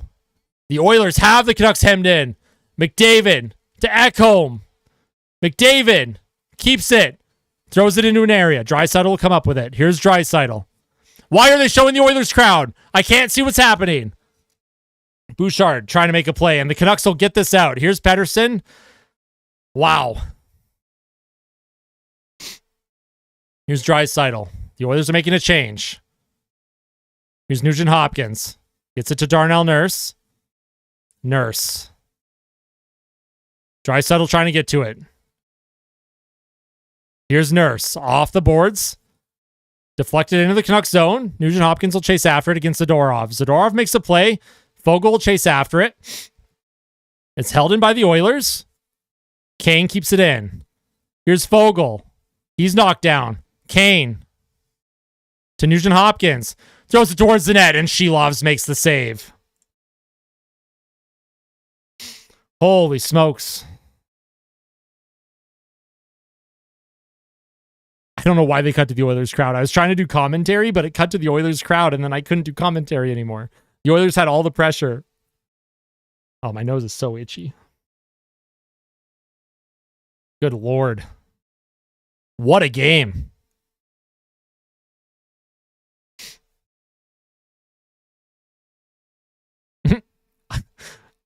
Thank you. I'm doing my best. I don't think I'm very good at the play-by-play, though.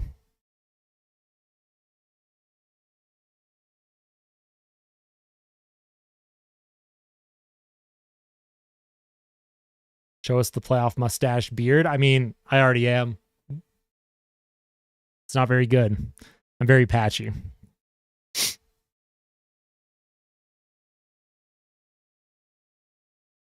Oh.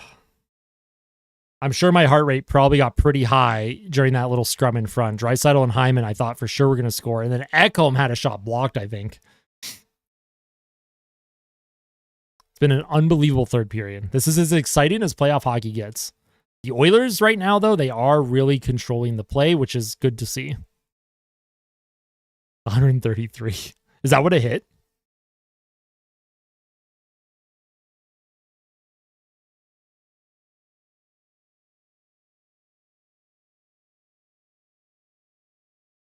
Damn, dude. That's crazy. Wild. My cardiologist is going to be like, yo, you need to calm down. It should have been playing like this the whole game. I agree, but at least we're playing like it now. At least we are playing like it now. Vancouver defense saving this game. Yeah, I mean, they're doing a good job at, like, you know, preventing Edmonton from really getting that, like, high danger look in that slot. My beard is heading for Santa Claus territory. I love that. I love that Canadian white trash guy. What a name. All right. Offensive zone draw. Nugent Hopkins. He wins it. Here's Darnell Nurse. Puts it deep into the Canucks zone. Cece's going to pinch. Makes a play. Gets it to Evander Kane. Here's Kane with a wraparound attempt, and Shelovs will cover that one up, I think. Yeah, he does. The shots are 28-17 in favor of the Oilers, and 15-2 in the third period for Edmonton. So Edmonton's third period has been much better than their first two periods. Whatever adjustment was made is paying dividends for Edmonton. But they really do need to get the go-ahead goal.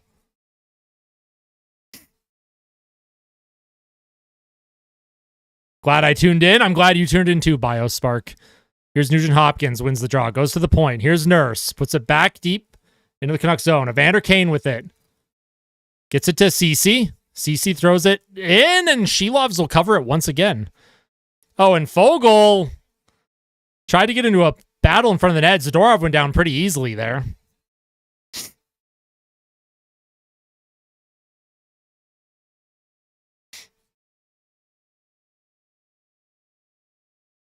I think Zadorov was trying to sell a call there.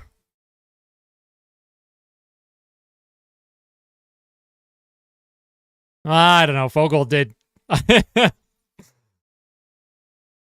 I'm surprised it wasn't 4-on-4, actually. You could have given one to Foegele for cross-checking and then one to Zadorov for embellishment, but...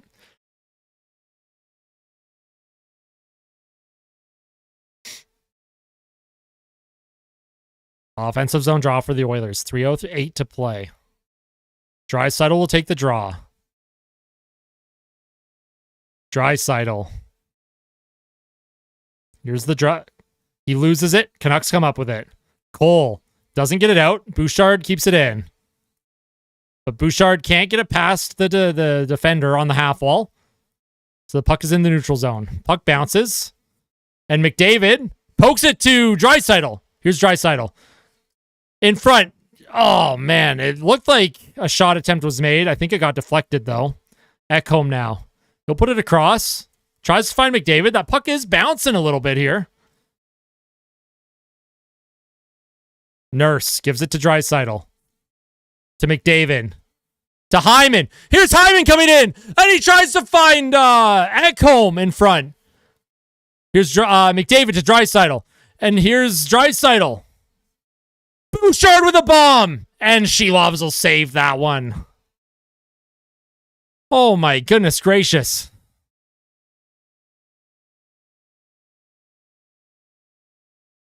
Screw the wraparound. We need a Mishi. Wowzers. Ekholm just missed it. Myers, I think, got a stick on that. He did. Myers saved a goal from Ekholm. That was a good defensive play by Myers. Or Miller. I don't know who it was. I thought it was Myers. Offensive zone draw. Adam Henrique will take this. I'm not sure what's going on. Offensive zone possession. 15:44 for Edmonton. 11:37 for Vancouver. Faceoffs. 31-29 in favor of Edmonton. Here's Henrique. Loses it. Perry will chase after it. Kept in by Henrique. Tries to put it deep to Perry. McLeod now. Here's Perry. Reverses it. Ryan McLeod to the point. Here's a shot from Kulak and it deflects. And Vancouver will come up with it. Here come the Canucks now. They'll put it in deep. And Desharnais, he'll take his time off the boards. McLeod does get it out of the zone. 1:49 to play. Desharnais tries to fight or battle with Garland. Garland will forecheck. McLeod grabs it behind the net. McLeod tries to get off the boards. Henrique wasn't there. Here's Garland with a shot, and the puck goes wide. The Oilers need a change. They're tired. Edmonton's got to get a clear here. Desharnais has a chance to clear. He's battled along the boards. It comes to Hughes. Here comes the shot. It's in front. Just backhanded out. Well, the Oilers will ice it, but they needed to clear that. So Vancouver gets an ozone draw. They can get their, they can get their top line out against a tired Oilers group right now.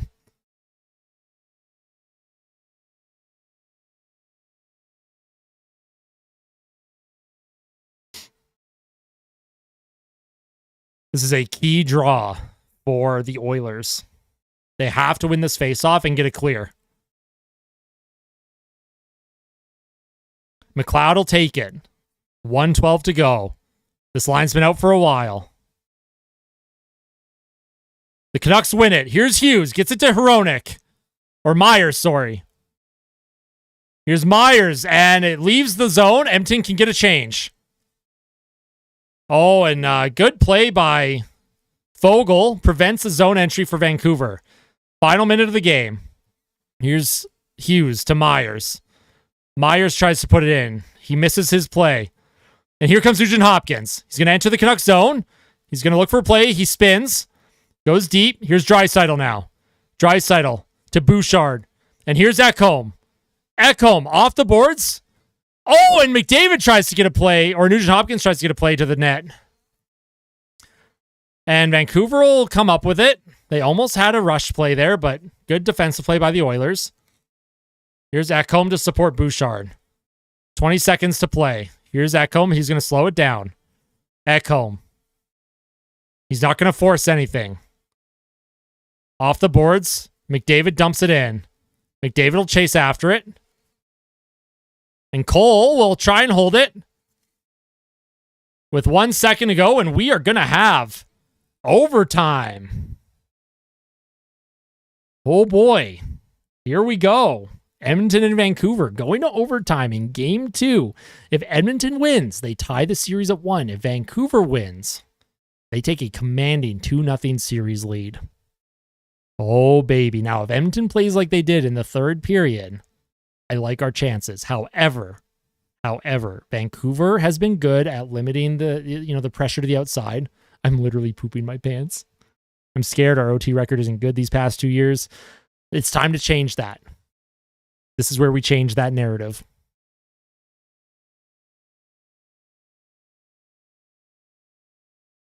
Gonna make more popcorn. I'm thinking a little undercooked. Just 15 minutes. Yeah, I think that sounds good, Queasy. I think that's like the perfect time to.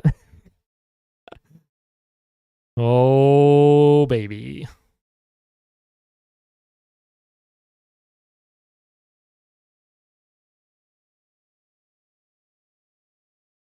All right, so we're gonna break down some of the stats here. I am gonna bring up the good old money puck. We're gonna take a look at how both teams have fared. Oops. All right, so the Oilers tied it in the third, and they really, look at how much they really took over in the third period. The Canucks had a couple opportunities. They had a bit of a flurry, but the Oilers throughout that whole period, Shelovs is holding the Canucks in this one right now. If we look at the expected goals for defense pairings, you have Nurse and Ceci with an 8.11 expected goals for percentage. That is really bad. Ekholm, Bouchard, of course, they've been phenomenal. Let's go forward lines. Every forward line has been good. The Henrique McLeod Perry line has not been great.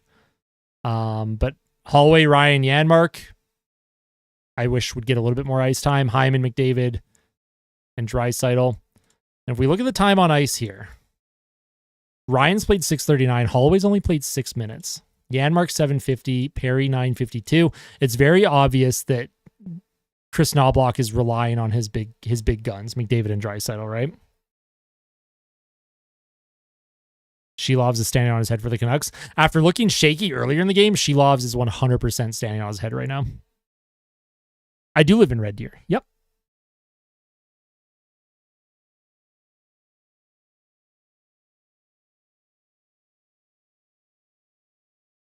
I think for the most part, I like Edmonton's play, if I'm going to be completely honest. There hasn't been a lot of passengers tonight. The only real problems have been Nurse and Cece on the back end. If I'm Edmonton, I really try and limit their ice time in overtime. I've got a White Claw. Raspberry White Claw is what I'm drinking. Shelovs gives rebounds like they're going out of style. He does give out a lot of rebounds. Colin Reed, I can't watch. Why not?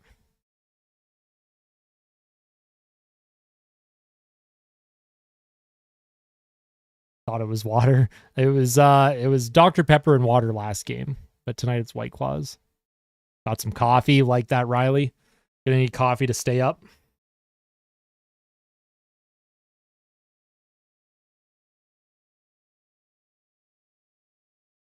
What made you choose Oilers over the Flames? I actually grew up in the town of Edson, Alberta. And when I was growing up, I was watching, my dad, big Oilers fan, but he grew up a Bruins fan. And then he's also an Oilers fan, watched all the 80s Oilers. Growing up in Edson, I watched the Oilers. I watched Todd Marchant score the OT winner in Game 7 against Dallas. And that's kind of what hooked me on hockey. I'm also a Bruins fan, been cheering for them since 2003 when they drafted Patrice Bergeron. But Oilers have always been number one, and mostly just due to household influence. But yeah, born and raised in Edson. Good old night shift. There you go, Riley. Love that. I'm raw dogging it. No drinks at 10:56 p.m. I like that, Mr. NHL. If we win, it's a new series with a fresh sheet of ice at home. Exactly. You're DMing me right now. Okay, Reds. Go Canucks go, says Dakota. Hey, it's been a good game, Dakota. This has been a fun game. Both teams have had some incredible looks. I think Shelovs has played really well for Vancouver, though.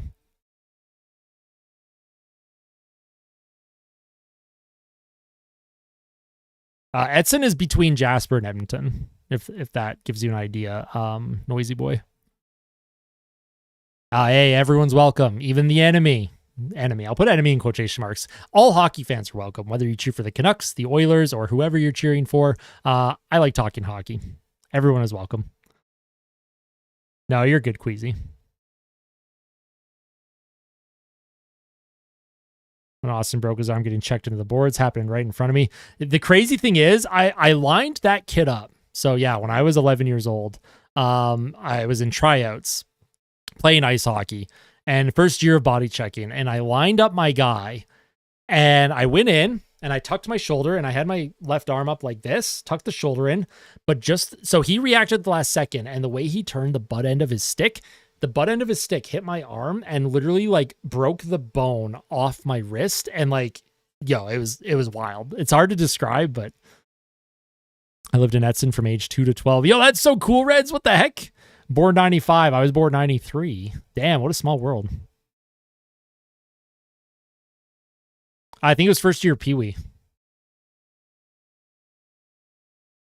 New to hockey, can someone in the chat tell me what would be considered a long shift? I think anything over 45 to 55 seconds would be considered a long shift, Roberto. Oilers had to win the third period. Vancouver's going to win this game now. I mean, the Oilers did win the third. They outscored Vancouver 1-0. So Edmonton, you have to hope that they still have the momentum on their side here.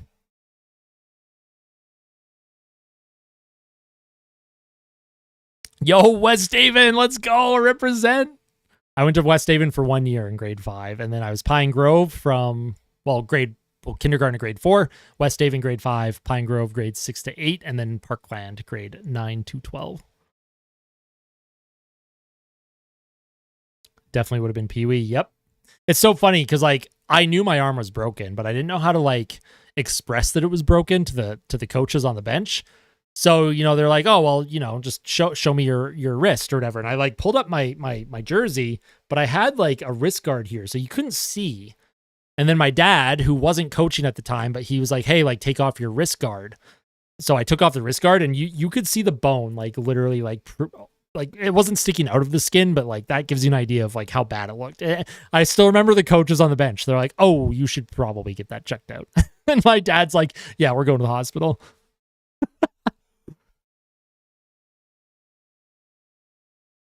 We're 3-11 in overtime. We're going to be 4-11 tonight, baby. Come on.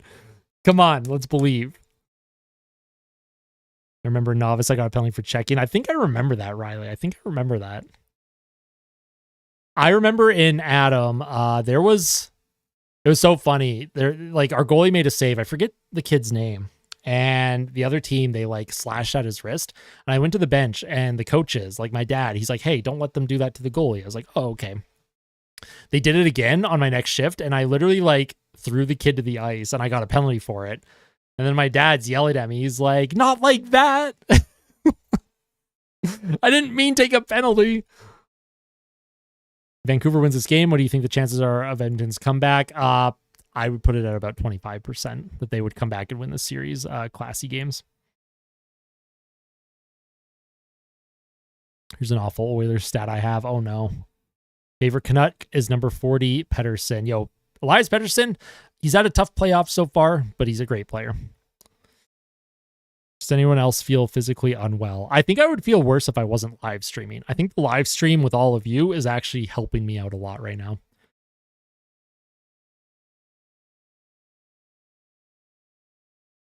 Last 7 OT playoff games, we are 2-5, all-time 27-29 in the playoffs. Well, the good news is we at least won one of those overtime games, so let's hope that we can make it 3-5 in our last 8. All right, overtime predictions. What's our OT predictions? I love just like putting that out there. I pick one player from Vancouver, one player from Edmonton.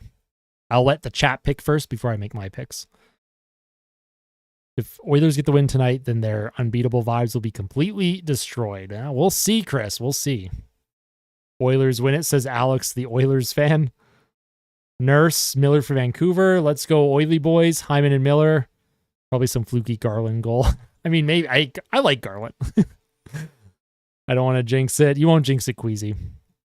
Yo, what's up? Hello, Austin Oilers fans. What a game by McDavid. I said it for OTs. If this game goes to 4 overtimes, you're going to watch someone die on stream live, and that's going to be me. Oilers, McDaddy, Draisaitl for Edmonton, Draisaitl and Zadora for the Canucks. Kane, I like Kane. That's a good one. Bouchard. It's Besser, and you'll pick Draisaitl for Edmonton. Love it. I think I would strongly consider passing away if Dakota Joshua scores it. What a story Joshua's been, though, for Vancouver, hey? Like as a hockey fan, I just love these stories. Certain players just, like, rise up to the occasion. Pettersson or McDavid. All right. Hyman or Petey. Would love it if it was a bottom 6 team player. I'm with you. Hyman or Petey. Holloway. Vogel for Edmonton. And Miller for Vancouver. Okay. Skinner or Shelovs. I love it. Picking the goalies. It's going to be Ekholm for his second goal of the game. Hey, maybe. Imagine a Perry goal in overtime. Listen, Corey Perry scored against Edmonton in double overtime in 2017 with the Anaheim Ducks when the Oilers blew a 3-0 lead in the third period. I would love to see Corey Perry score a goal for Edmonton tonight in overtime. Holloway and Hughes, the two H's. Has Corey Perry scored yet in the playoffs? Not this year. Nurse and Joshua. Okay, Dacky. Like it. The only line that did anything tonight was McDavid's, and that's it. I thought the fourth line was good. I thought Holloway, Ryan, and Janmark were good in their limited ice time. They weren't given a whole lot of ice time, but I did think they played good. And I also did like Kane, Nugent Hopkins, and Vogel. I thought they played good too. So tired. I have too much adrenaline pumping right now to be tired. Nurse for redemption. Oh, man. If Darnell Nurse scores, Darnell Nurse scores the game winner. I swear. Pop or soda? I say pop, but that's just because I'm Canadian. Austin's heart rate peaked at this game. 132, says Mr. NHL. I will believe him. It has gone over 130 during this game. Fell asleep with the stream on? Maybe. Maybe he did. Let's hope, Chris, that he doesn't choke. Let's hope that he doesn't. Draisaitl got the win, though. I hope so, Roberto. It was 132 or 133. The short I made was so funny. Nurse made a great play for Vancouver. Yeah. I love Bieksa. Sportsnet needs more personalities. ESPN and TNT, they have personalities. They might not be great at analyzing hockey, and they might be annoying sometimes when we talk about Subban or Bissonnette, but like they have personalities. I just want to see more personality. I say soda and pop depending on who I'm talking to. Very nice.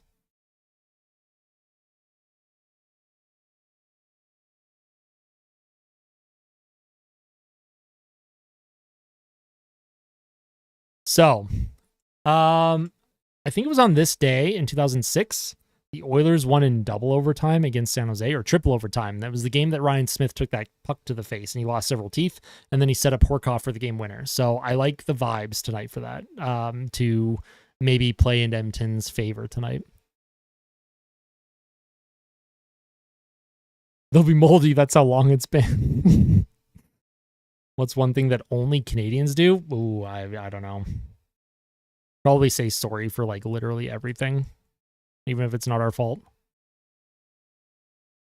Asking for personality in hockey is a hard ask. Just look at all the hockey interviews. Yeah, that's true. I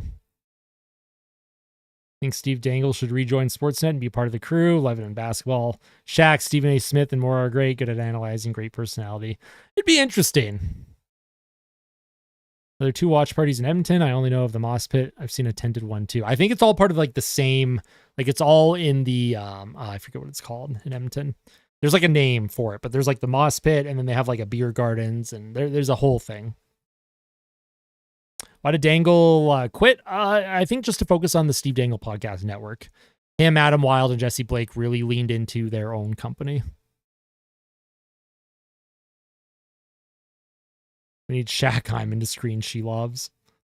The head nod when seeing a stranger. Yeah, exactly. And defensive Edmonton players, spec doesn't give them much to work with. Looks like the game is starting. I think so. All right, so I'm going to be hiding chat. So whatever's going on in chat, I'm not going to be seeing, all right?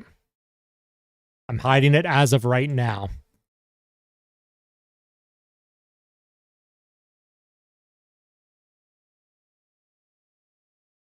Oh, Draisaitl definitely was a back injury in game 1. You could read his lips talking to the trainer.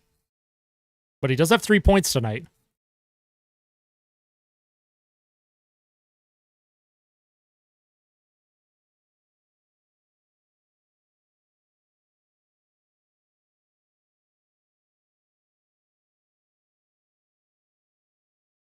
Oh, here we go. Overtime. Starting up.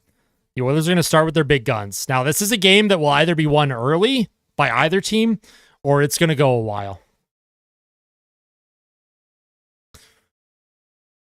Just have to take a deep breath. I'm going to put the score clock up. Face-off won by Vancouver. Here's Hughes with it. Hughes off the boards. And he'll deflect. Someone will deflect it into the Oilers zone. Ekholm comes up with it. Reverses. Gets it to Bouchard. Bouchard off the boards. Draisaitl chase after it. And that's going to be icing on Edmonton to start.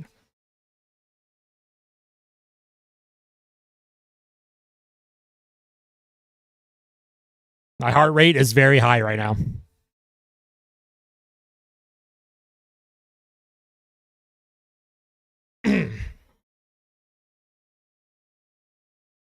Defensive zone draw for the Oilers. 19:44 to play. Oilers have their top line out. Gotta win a draw here. Connor McDavid.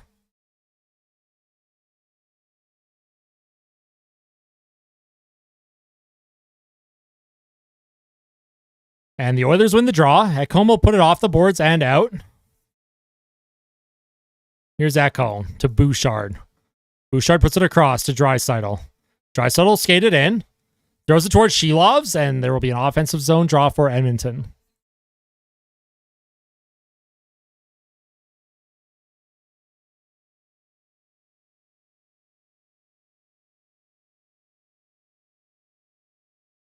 All right, my overtime predictions. I'm going to go Hyman for the Oilers, and I'm going to go Hughes for Vancouver, are my two predictions. Offensive zone draw. Nugent Hopkins loses it. Evander Kane will chase after it. Here's Kane. Oh, tries to get to Fogle, who just missed it. It went over his stick. The Oilers keep it in. Maybe. Kane does keep it in. And here's Fogle. Tries to bring it in. Kane will go after it. Here's Nurse. Throws it across. Here's CC. CC rims it around the boards. Fogle goes after it. Fogle with it. Fogle cuts in front. I like that power move by Fogle. And here's Garland for Vancouver.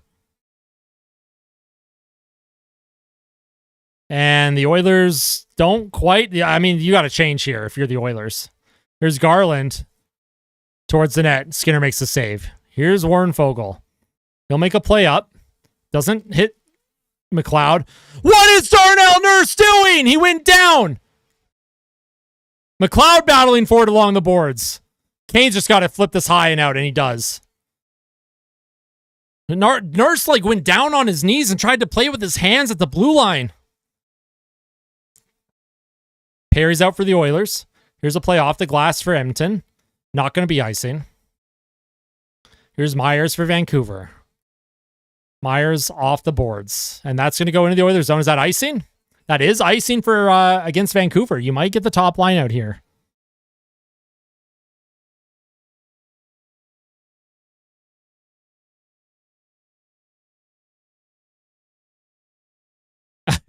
Nurse is definitely not a baby. Nurse is pretty tough, actually. Offensive zone draw. It's Connor McDavid taking it.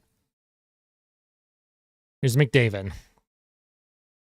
He wins it at home. Throws it deep. It's going to rip around. Draisaitl's going to come up with it. Draisaitl tries to make a play, but it bounces a little strangely. Bouchard's going to be chased after it. Here's Bouchard. Oilers have possession. Here's Hyman. Leaves it for Draisaitl. It's Draisaitl. Circles behind the net. Looking for a play. Here's Bouchard. Bouchard throws it towards the net. It misses. Here's Hyman trying to bring it in front. Can't jam it. And here's Hughes for Vancouver. He's going to skate up. And that puck deflects, and Ekholm prevents a zone entry. And it's going to... Well, Besser's going to go after it. Bouchard and Ekholm working for it. Oh, and here's Draisaitl now. Off Hronek. Draisaitl to Hyman. Here's Draisaitl. He's going to hold along the boards and wait for a change. Hyman and Draisaitl in the Canucks zone on the half wall. It's in Hronek's skates. Hyman's going to come up with it. He gets it to Draisaitl. Puts it across to Kulak. Kulak towards the net, and Shilovs will save that.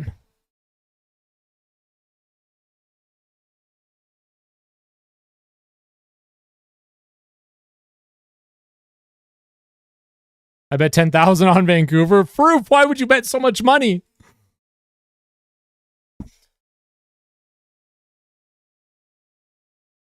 Offensive zone draw for the Oilers.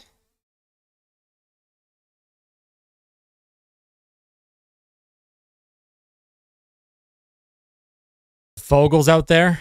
Nugent Hopkins and Kane. Would love a face-off win. Nuge does not win the draw. Here's Zadorov. And he makes a play, but Vancouver doesn't come up with it in the neutral zone. There's a battle in the neutral zone. Vancouver will bring it into the Oilers zone. Here's Garland, puts it towards the net, and Skinner makes a save. Desharnais now gets it to Nugent Hopkins. Nugent Hopkins tries to backhand it out, doesn't get it out. All right, Nuge will reverse. He does have possession now. Here's Nugent Hopkins. Not going to force it. Puts it up the ice. Here's Warren Fogle.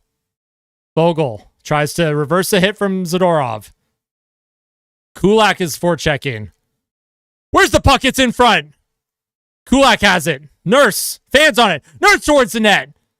Deflects. Here's Kane towards the net. And that hits the side of the net. And I think if you're the Oilers, you want to get a change here. Oh, and Garland ducks a check from Ryan. Nurse holds it behind the boards against Bluger. with CC. There's Ryan on the ice now for Edmonton. 2 fourth lines out. Nurse and Ryan. This puck is along the boards. Vancouver comes up with it. Ryan to Janmark. He does get it out. Kane's been out there for a while. He might want to change here. Kane's got to get off the ice. He does. Oh, and he's stripped. And the Oilers are going to come up with it. Here comes Janmark. He doesn't get into the Canucks zone. Holloway. Here's a play in front. Pettersson unable to come up with it. Here's McLeod. McLeod now. He'll skate it into the Canucks zone. Here's McLeod coming in. Reverses. Tries to put it deep. Now here's Holloway behind the net. Holloway looking for a play. Holloway to Ekholm. Puts it across to Bouchard. Bouchard towards the net. Deflects wide. Holloway comes up with it. Holloway now. Leaves it for Janmark. Here's Janmark. Almost skates into McLeod. McLeod now. To Ekholm. Puts it back deep into the Canucks zone. Susie will get a stick on it. Vancouver will get out. Edmonton will make a change. Pettersson kind of fobbles it. Skinner now behind his net. Here's Ekholm. Gets it to Connor McDavid. Top line out for the Oilers. McDavid on the rush. Here comes McDavid to Draisaitl. Here's Bouchard. Throws it to and score! He scores! Let's go! The Oilers win it in overtime. The third period comeback in OT. 4-3 Edmonton.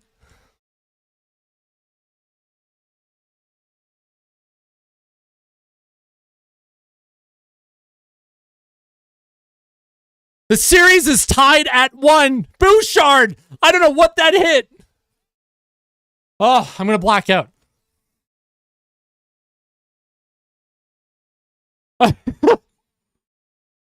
Oh, I gotta breathe. I'm breathing for a second. I'm breathing.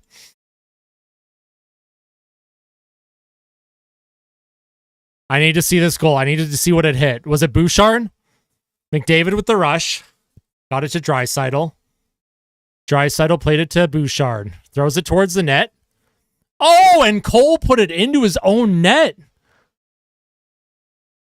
Cole put it into his own net.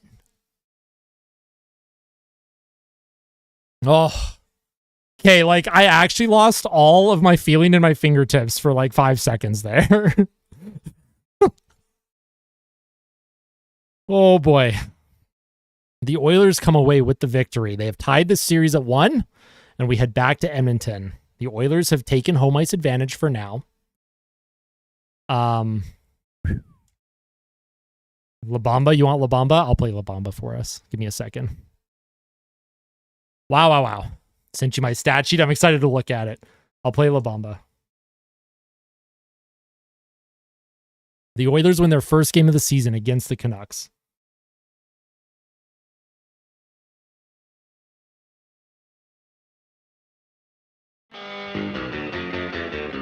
Let me get the victory chain.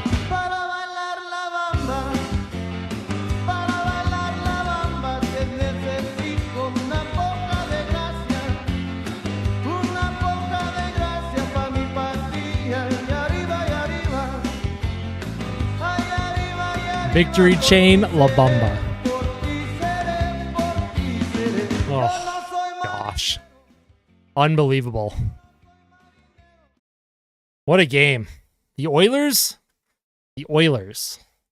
came back and won this game. So it's weird. Now that I'm collecting my thoughts. So in the first period, Vancouver got an early power play. They made it 1-0, just like Edmonton did in game 1. And then going into the third period, Vancouver had a lead, just like Edmonton did in game 1. And Edmonton finds a way. They took this. I think the third period onward, Edmonton was the better team. Vancouver, for the first 2 periods, they were the better team. Mikey says boo. I love you, Mikey. You're the best. I want everyone to have the most amazing night ever. Series is tied at 1. Let me just update that quickly. Series tied 1-1. We have a tie series heading into Edmonton now. So as long as Edmonton can take care of what they need to do at home, they have home ice advantage now. Let's Skinner gets another chance at redemption. I agree. I'm very happy. I need to actually breathe before I literally have a heart attack and die on stream. I think you guys almost saw it happen. I almost passed out. Oh, my heart rate still hasn't gone down. Tomorrow morning, I will have a day after discussion. I will be breaking down the entire game. I will be discussing many topics, including Skinner, Nurse Cece, Draisaitl, McDavid, that sort of thing. I'll be breaking down the game. And then, of course, Sunday, I will have the pregame report. And then, of course, we will be live streaming Game 3 on Sunday. Skinner played good third period and overtime. I agree. Stream was great for what I got to see. Edmonton played great at the end. Such a cool moment to watch with you guys. Game 3 at Edmonton. Let's go. Smash the like button. Hey-o. Hit that like button. All right? Hit the like button and subscribe if you are not yet subscribed. If anyone is watching on a platform that is not YouTube, make sure that you hit the YouTubes at ahockey1993 or just search Austin Hockey in YouTube browser. You will find me. I should be one of the first search results. And I'm excited for Game 3, all right? Dislike? Thanks, Mikey. All right. I am going to go and try and... Well, I'm not going to sleep for a while, so... I'm not going to sleep for a while. Also, GG's, Mikey. GG's. Fun one. I appreciate everyone tuning in. You're all the best. The support has been amazing. I can't thank you all enough. Before you head to bed tonight, tell someone that you love them, okay? I don't care who you tell. Make sure you tell someone that you love them. Let's go, Oilers. GG's, everyone.